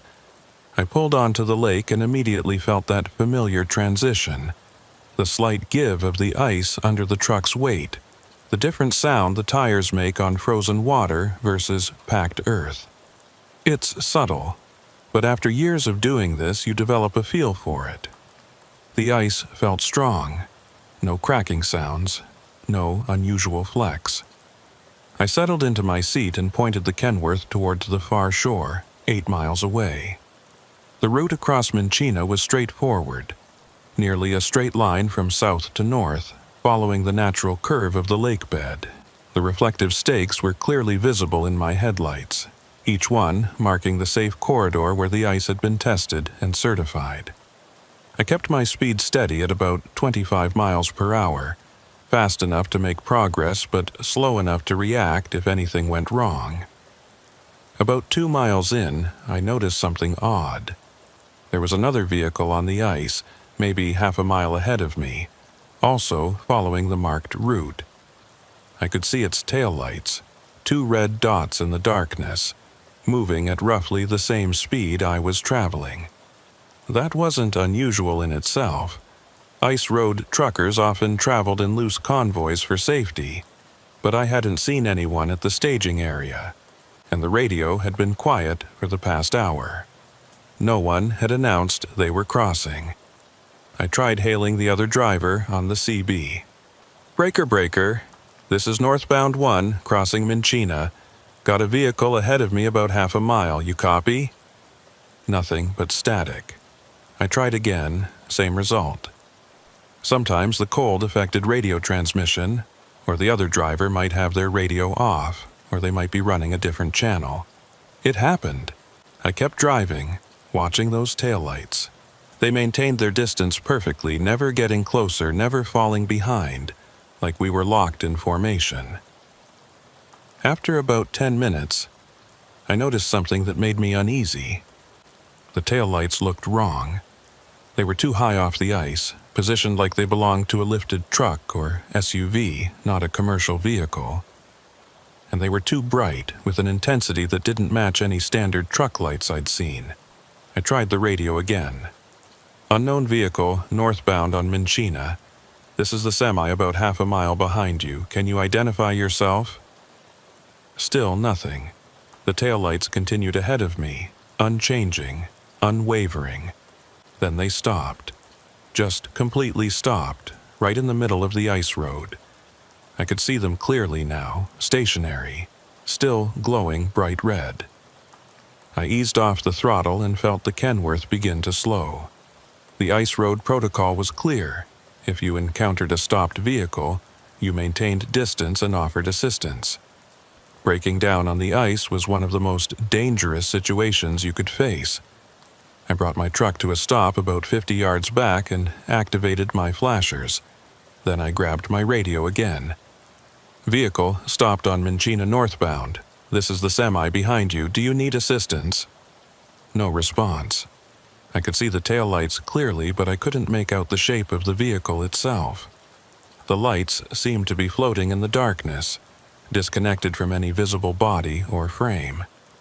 I sat there for maybe 2 minutes, waiting to see if the vehicle would move or if the driver would respond. Nothing happened. The lights just stayed there, glowing steadily, no movement, no indication anyone was inside. I made a decision. I'd approach on foot, check if the driver needed help, and if the situation looked dangerous, I'd retreat to my truck and call for support on the satellite phone. Protocol dictated that I should call it in first. Report the situation to the route coordinator before approaching, but satellite phone calls cost money, and I didn't want to sound paranoid over what might turn out to be a simple mechanical breakdown. Besides, part of the ice road trucker code was helping stranded drivers. We looked out for each other because we understood that out here, there was no one else. I bundled up in my heavy parka, the one with the reinforced hood and the reflective strips that made you visible from a distance. I grabbed my flashlight, a heavy mag light that doubled as a weapon if necessary, and checked that my radio was secured to my belt, volume turned up in case anyone tried to hail me. I also grabbed my ice picks, the handheld spikes you use to pull yourself out if you break through, and attached them to loops on my jacket. Better to have them and not need them than need them and not have them. I climbed down from the cab. The cold hit me like a physical blow, 40 below with wind chill, the kind of cold that makes the hairs in your nose freeze instantly. Every breath felt like inhaling broken glass, and I could feel the moisture in my eyes starting to freeze at the edges. This was dangerous cold, the kind where exposed skin gets frostbite in under 5 minutes, where metal tools stick to bare hands and tear the skin off when you try to pull free. I started walking toward the taillights, my boots crunching on the packed snow, each step producing that distinctive squeak that only happens at extreme temperatures. My flashlight beam cut through the darkness, illuminating the ice road ahead, the reflective stakes marking the safe corridor, and those 2 red lights hanging in the emptiness. The distance felt wrong as I walked. 50 yards should have taken me less than a minute to cover, but I seemed to be walking for much longer, my boots making steady progress but the lights never getting noticeably closer. I checked my watch, confirmed that time was passing normally, but the spatial relationship between me and those lights didn't make sense. It was like walking on a treadmill, movement without progress. Then suddenly, I was close, maybe 30 yards away, close enough that I should have been able to see the outline of a vehicle, the shape of a cab and trailer, some structure connecting those taillights to the physical world. But there was nothing, just those 2 points of red light hanging in the air about 5 feet off the ice, with no visible source or support. As I got closer, maybe 30 yards away, I realized something was fundamentally wrong. The taillights weren't attached to anything. They were just hanging there in the air, about 5 feet off the ice, glowing bright red with no visible source. No vehicle, no frame, no structure of any kind. Just 2 points of red light floating in the empty darkness. I stopped walking. Every instinct I had developed over 16 years of ice road driving was screaming at me to turn around and get back to my truck, but I couldn't look away from those lights. They were mesmerizing in their wrongness, so clearly artificial, so clearly impossible. My mind was trying to find explanations. Ice crystals reflecting light at a strange angle, some kind of emergency flare system I'd never heard of, a drone with specialized lights, but none of it held up under scrutiny. I raised my flashlight and aimed it directly at the lights, trying to see if the beam would illuminate whatever was supporting them. The flashlight's beam passed right through the space where a vehicle should be and hit the ice on the other side. Nothing. No reflection, no shadow, no obstruction. The lights were generating themselves, existing without any visible mechanism. My hand was shaking, and I couldn't tell if it was from the cold or from fear. I took one more step forward, and that's when the temperature dropped. Not gradually, but instantly, like I'd walked through an invisible wall into a zone of even more extreme cold. My breath stopped clouding in front of my face because the moisture was freezing too quickly to form vapor. The exposed skin on my cheeks felt like it was being scraped with razor blades. That's when they moved. Not forward or backward, but up. They rose slowly, smoothly, climbing higher into the air until they were maybe 20 feet above the ice. The movement was perfectly vertical. No wobble or drift, just a steady ascent like they were on an elevator. Then they separated, drifting apart horizontally until they were about 30 feet from each other. Then they began to pulse, alternating on and off in a steady rhythm, like a heartbeat. On, off, on, off. 17 pulses, I counted them, and then they held steady again, both glowing continuously. I backed away slowly, keeping my flashlight trained on them, not wanting to turn my back on whatever this was. My mind was racing through explanations, helicopters, drones, some kind of ice safety equipment I'd never heard of, but none of it made sense. The lights had been following the ice road route, maintaining truck speed, stopping in the middle of the marked corridor. They'd been mimicking vehicle behavior. I reached my truck and climbed back into the cab, locking the doors even though I knew that was pointless against whatever those lights were. I grabbed the satellite phone and was about to call for help when the lights suddenly dropped back down to ice level. They repositioned themselves side by side, about 50 yards ahead of my truck, right on the marked route. And then they started moving again, proceeding north at a steady pace. I sat there trying to decide what to do. Turn around and head back to Bettles? Continue forward and try to get past whatever this was? Wait here until it was gone? None of the options felt safe. But sitting still on the ice for too long was dangerous in itself. The longer you stayed in one spot, the more you risked the ice weakening under the concentrated weight. I made a choice. I'd continue north, following the marked route, but I'd maintain distance from those lights. If they stopped again or did anything threatening, I'd turn around immediately. Ice road protocol be damned. I put the Kenworth in gear and started rolling forward slowly. The lights stayed ahead of me, moving at exactly the same speed I was traveling. When I accelerated, they accelerated. When I slowed down, they slowed down. We were locked in this strange formation, crossing the frozen lake together, the lights leading and me following, both of us bound to the narrow corridor marked by reflective stakes. About a mile from the north shore, I saw something that made my blood run cold. There were more lights ahead, dozens of them, arranged in two parallel lines that stretched from the ice road toward the eastern shoreline. They looked like landing lights at an airport, marking some kind of pathway or runway. But this was the middle of a frozen lake, miles from any airport or settlement. As I got closer, I could see that each light was identical to the pair that had been leading me, floating a few feet above the ice, glowing with that same intense red color. They were spaced exactly 10 feet apart, I could tell even from a distance because the spacing was too perfect to be random. There must have been 50 of them, maybe more, creating a corridor that branched off from the main ice road at a precise 90-degree angle.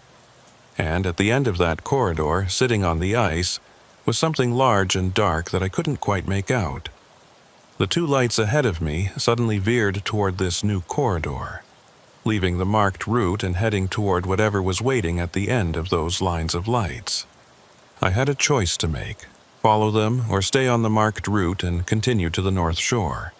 My foot was already moving toward the break, some part of me curious, wanting to understand what I was seeing, wanting to investigate this impossible thing. But then I remembered the stories other drivers had told, the ones I'd dismissed as exhaustion-induced hallucinations. Stories about lights that led trucks off the safe routes. Stories about drivers who followed strange signals and were never seen again. Stories about vehicles found abandoned on the ice with no explanation for where their operators had gone. I stayed on the route. I pressed down on the accelerator, pushing the Kenworth faster than was safe on ice, the speedometer climbing to 35, then 40 miles per hour. Too fast, way too fast. Any sudden shift in ice conditions at this speed, and the truck would start to slide, potentially jackknife. But I needed to put distance between myself and whatever was happening in that branching corridor. My headlights swept past the entrance to the light-lined path, and for just a second, maybe less, I saw what was at the end. It was a vehicle, or it had been a vehicle once.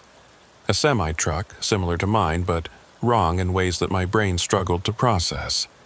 It was sitting on the ice, but it was also sinking into it, like the ice was slowly consuming it, or like the truck was made of something heavier than metal and was dragging itself down into the frozen water below. The cab was tilted at an angle, front end lower than the rear, and I could see that the ice around it had formed these strange concentric circles, like ripples frozen in time. The truck itself looked corroded.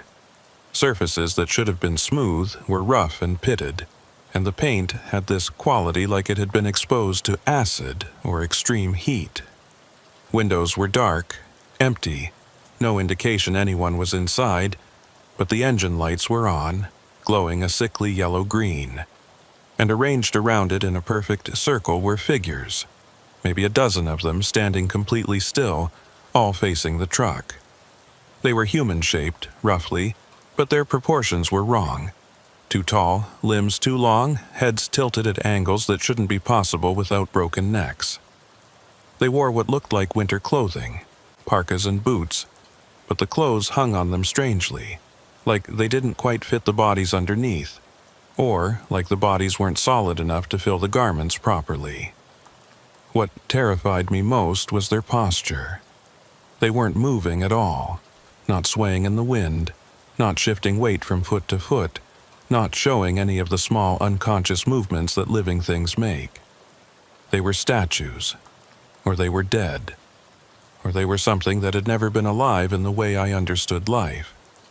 And they were all exactly the same distance from the truck, like they'd been placed there with measuring tools, like they were part of some carefully constructed display.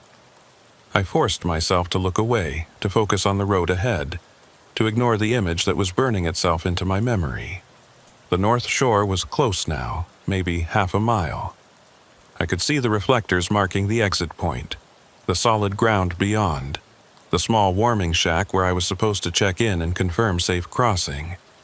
I just needed to keep moving forward, keep my speed steady, not think about what I'd just seen, not imagine what those figures were doing around that sinking truck, not wonder if the driver was still inside watching his vehicle disappear into the ice, while something outside performed whatever ritual or procedure or harvest they designated him for. That's when my radio crackled to life.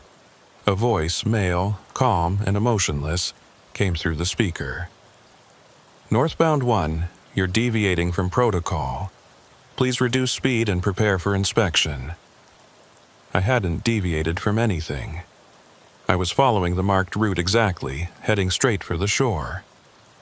I grabbed the mic and said, This is northbound 1. I'm on the designated route, proceeding to North Shore exit, no deviation. The voice responded immediately. Negative, northbound 1. You've bypassed the inspection station. Please turn around and report to the designated area. I looked in my mirrors and saw that the corridor of lights was moving, sliding across the ice toward me, closing the distance.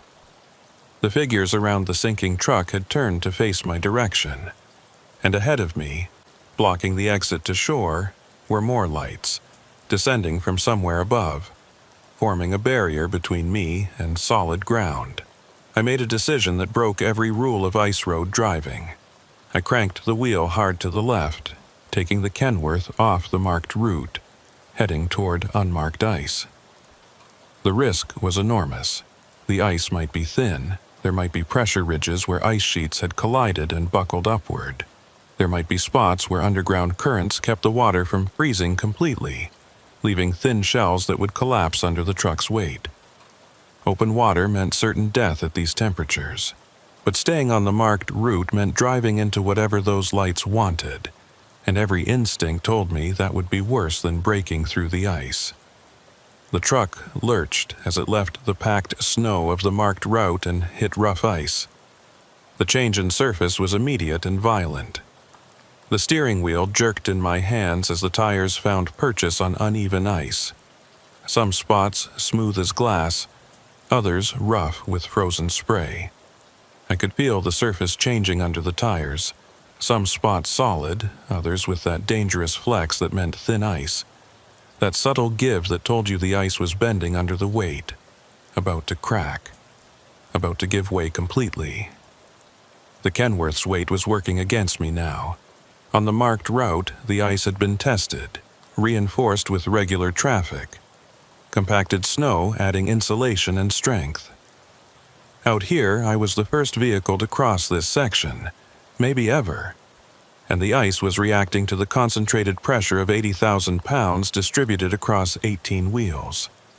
I could hear it complaining, groaning, making sounds like distant thunder as stress fractures formed and propagated through the frozen water beneath me.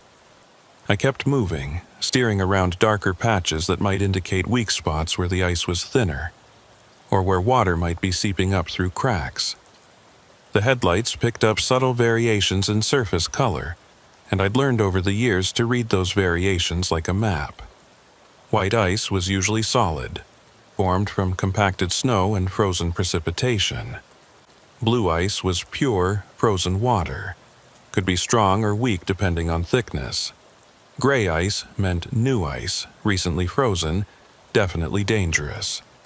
And black ice, the kind that looked like open water even when it was solid, that was the most treacherous of all, because you couldn't judge its thickness by appearance. I was navigating by instinct now, following the slight rises that suggested thicker ice, avoiding the depressions where water might collect, staying away from any area that looked too smooth because smooth could mean thin, recently frozen, not yet strong enough to hold a truck. My hands were locked on the wheel, knuckles white, every muscle in my body tense as I waited for the ice to give way, for that terrible cracking sound that would mean I had seconds to react before the truck started sinking. Behind me, I could see lights in my mirrors, lots of them, following me off the marked route, but they were staying at a distance now, not closing in, like they were uncertain about leaving their designated positions, like whatever controlled them had rules about where they could operate. The voice on the radio was repeating the same message over and over, demanding I stop and report for inspection, but I ignored it. The voice had taken on a different quality now, more insistent, almost angry, the words coming faster, overlapping each other until it was just noise, just this incomprehensible stream of demands that I couldn't parse even if I wanted to. Then I hit a pressure ridge, a line of buckled ice about 3 feet high where two ice sheets had collided and pushed upward. I didn't see it until the last second, the headlights catching the irregular surface too late for me to change course. The Kenworth's front bumper hit the ridge at 40 miles per hour, and I felt the impact through my entire body. The truck climbed the obstacle, front wheels lifting, suspension compressing, the load shifting in the trailer behind me. For a terrible moment, I thought the truck was going to flip, tip over sideways and slide across the ice upside down. But the weight distribution held.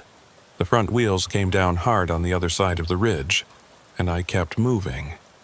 But the impact had consequences. I heard something crack behind me, not ice but metal, a structural failure somewhere in the trailer.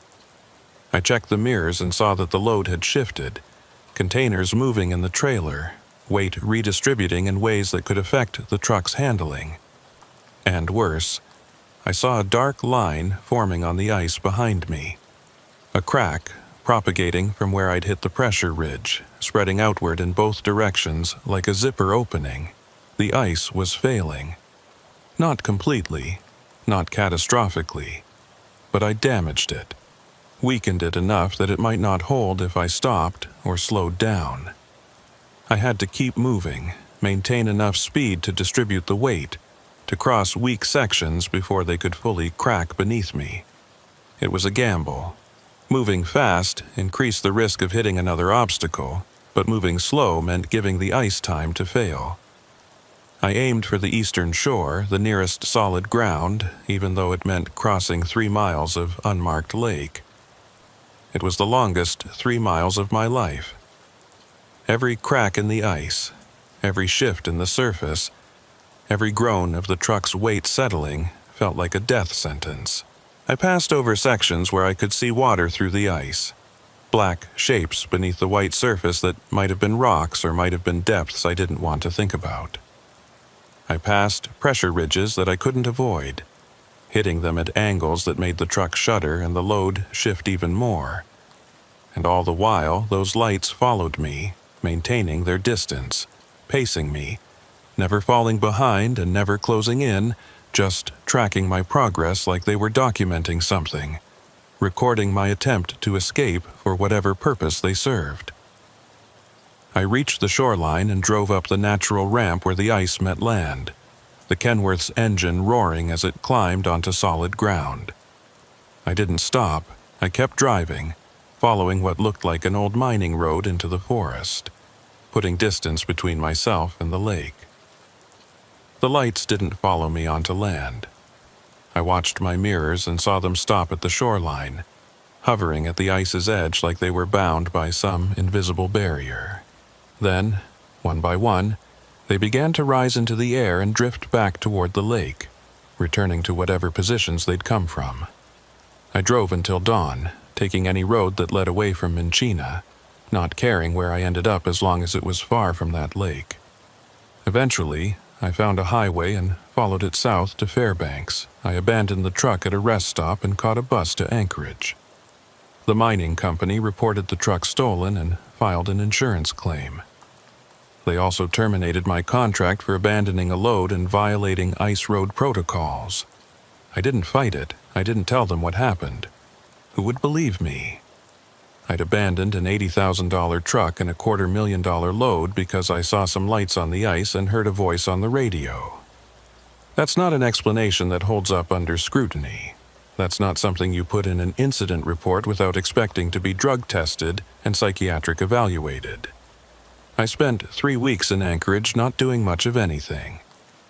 I stayed in a cheap motel near the airport, watching television I didn't pay attention to, eating food I didn't taste, trying to convince myself that I'd just had some kind of breakdown, that the isolation and stress of ice road work had finally caught up with me, that what I'd seen wasn't real, and I just needed time to recover. But I couldn't shake the images. Every time I closed my eyes, I saw those figures standing around the sinking truck, their impossible postures, their absolute stillness. I saw those lights pacing me across the ice, maintaining their precise formation like they were part of some larger system.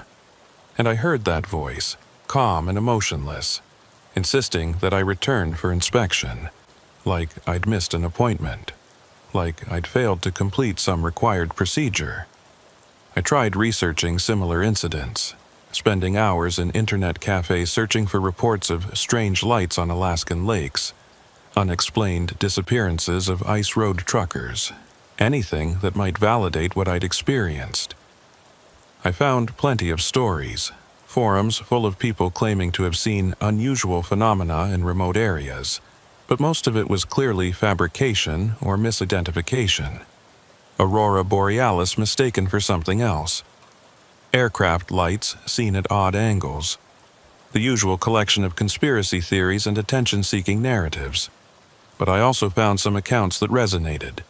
A bush pilot who'd reported seeing geometric patterns of lights on frozen lakes during winter flights. A survey team that had discovered 17 identical cairns arranged in a circle on the ice, each one containing a different personal item, watches, compasses, pocket knives, things that suggested people had left them deliberately or had them taken. A wildlife biologist who'd reviewed trail camera footage and found images of figures standing motionless on a frozen river, caught in the background of shots meant to document wolf movements. None of these accounts had been taken seriously. They'd been dismissed as hoaxes or misunderstandings or the result of equipment malfunction. But reading them, I recognized something familiar in the descriptions. The precision, the geometry, the sense that whatever was happening followed rules, operated according to protocols that humans weren't meant to understand, but were expected to follow anyway. But 3 weeks later, another ice road driver went missing on Lake Minchina. His truck was found on the ice, engine still running, driver's door open, no sign of the driver. The truck was positioned perfectly in the center of the marked route, about 4 miles from the North Shore, right where I'd seen the corridor of lights branching off toward the sinking vehicle. And around it, spaced evenly in a circle, were 17 sets of footprints in the snow, all leading to the truck. None leading away. The footprints were strange.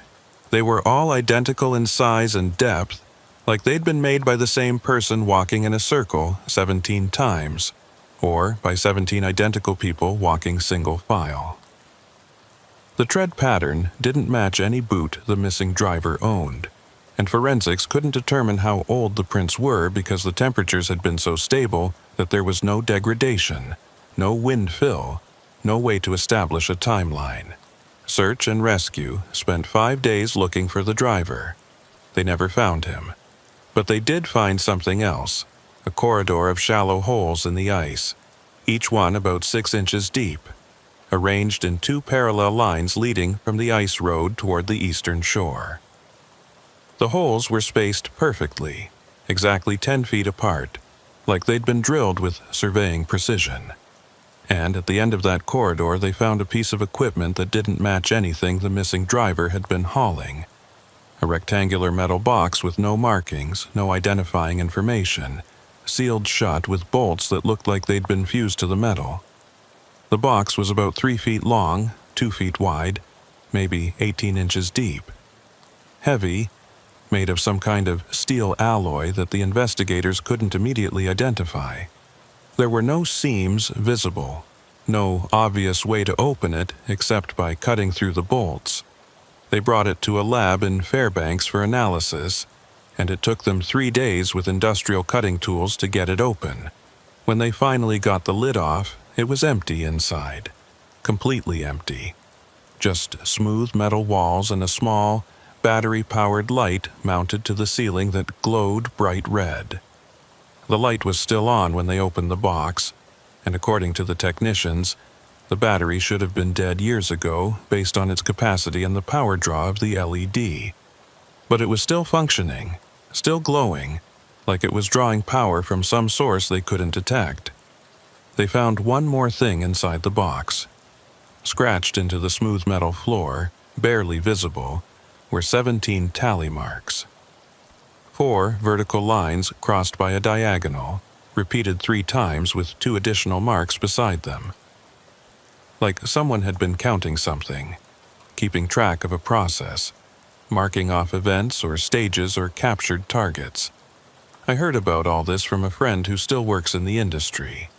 He called to ask if I knew anything about the missing driver, Said people were talking about strange lights being seen on Minchina, drivers reporting radio messages that didn't make sense, vehicles that appeared and disappeared on the ice without explanation. He asked if that had anything to do with why I quit. I told him I didn't know anything. I told him to stay off Minchina if he could, use the longer routes, avoid that lake completely. He laughed and said the company had already made that decision.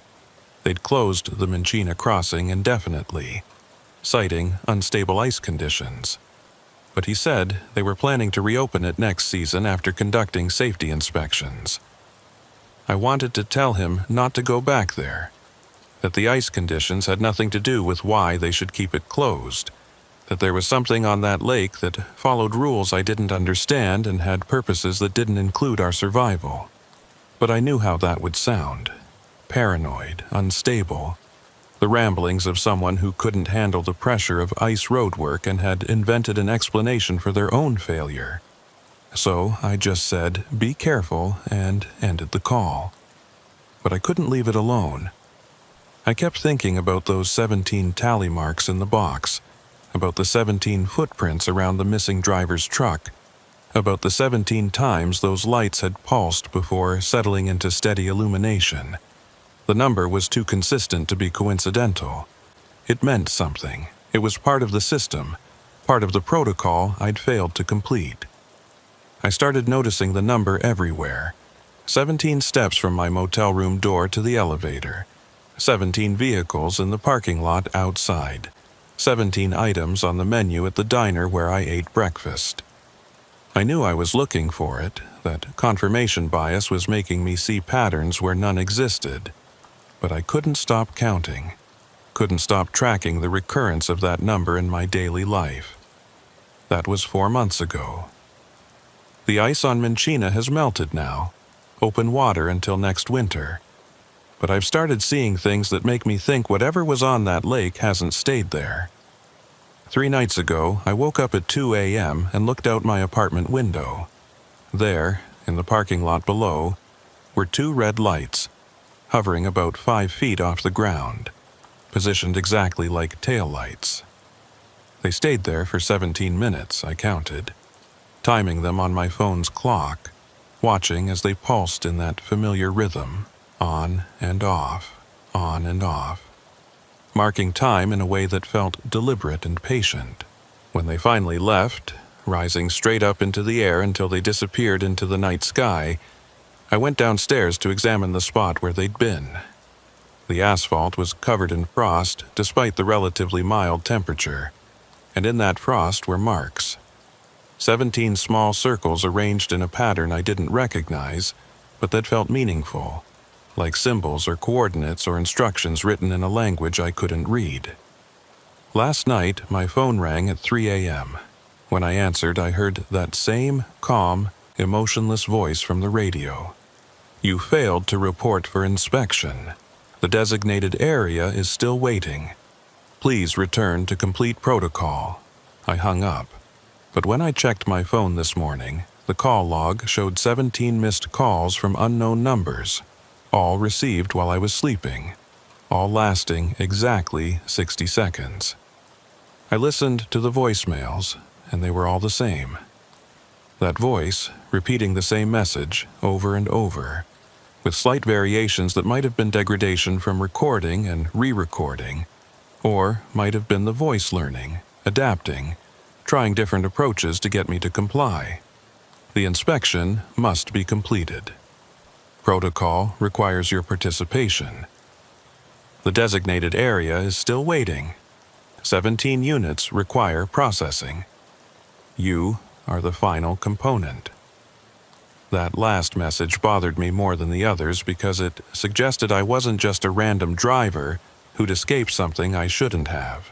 It suggested I was part of a specific count, a specific collection, that I'd been designated for something before I even crossed onto the ice that night. The number 17 wasn't random. It was a quota, and I was preventing that quota from being filled. I've started carrying my phone everywhere, checking it constantly, waiting for the next call. I've documented everything, written it down, saved recordings, created backups, sent copies to friends with instructions to make them public if I disappear. But I know that's probably pointless. Whatever is tracking me doesn't seem bothered by documentation or exposure. It follows its protocol regardless of human awareness or resistance. Yesterday, I found something on my doorstep. A small metal box, identical to the one they'd found on the ice, sealed with those same fused bolts. I haven't tried to open it. I don't want to know what's inside. But I can hear something. Faint, mechanical sounds coming from within, like clockwork or servos, like something counting down or measuring intervals. And every night now, at exactly 3 a.m., I hear sounds outside my apartment. Not footsteps exactly, but something moving. Something heavy and deliberate, circling the building.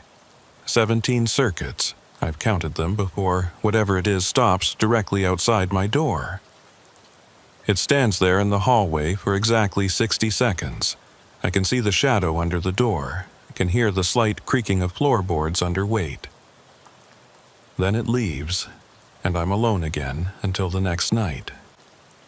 I don't know what those lights are or what they want. I don't know what happens in their designated area, or what kind of inspection they're trying to conduct. But I know they're not done with me. I know they're following some kind of procedure, some kind of systematic process, and I've disrupted it by leaving the lake, and I know that winter is coming again. The ice on Minchina will freeze solid, the ice roads will reopen, and those lights will return to their positions, waiting for the next driver who doesn't turn around, who stays on the marked route, who follows the rules all the way to whatever waits at the end. I won't be going back, but sometimes, late at night, I think about that sinking truck I saw, about the figures standing around it, about the driver who was probably inside watching his vehicle disappear into the ice, while something outside performed whatever ritual or procedure or harvest they'd designated him for. And I wonder how long before they stop waiting for me to return voluntarily. How long before those red lights appear outside my door instead of in the parking lot? How long before I wake up to find myself back on that frozen lake, standing in a circle of footprints that led nowhere, while something methodically completes the inspection I avoided? The protocol must be followed. That's what the voice keeps saying when it calls. The protocol must be followed. And I'm starting to understand that running away didn't end the process. It just delayed it. They're very patient, whatever they are. They'll wait as long as it takes. And when winter comes, when the ice forms again, I think they'll come for me. Not with force, not with violence, but with that same calm insistence that the procedure be completed.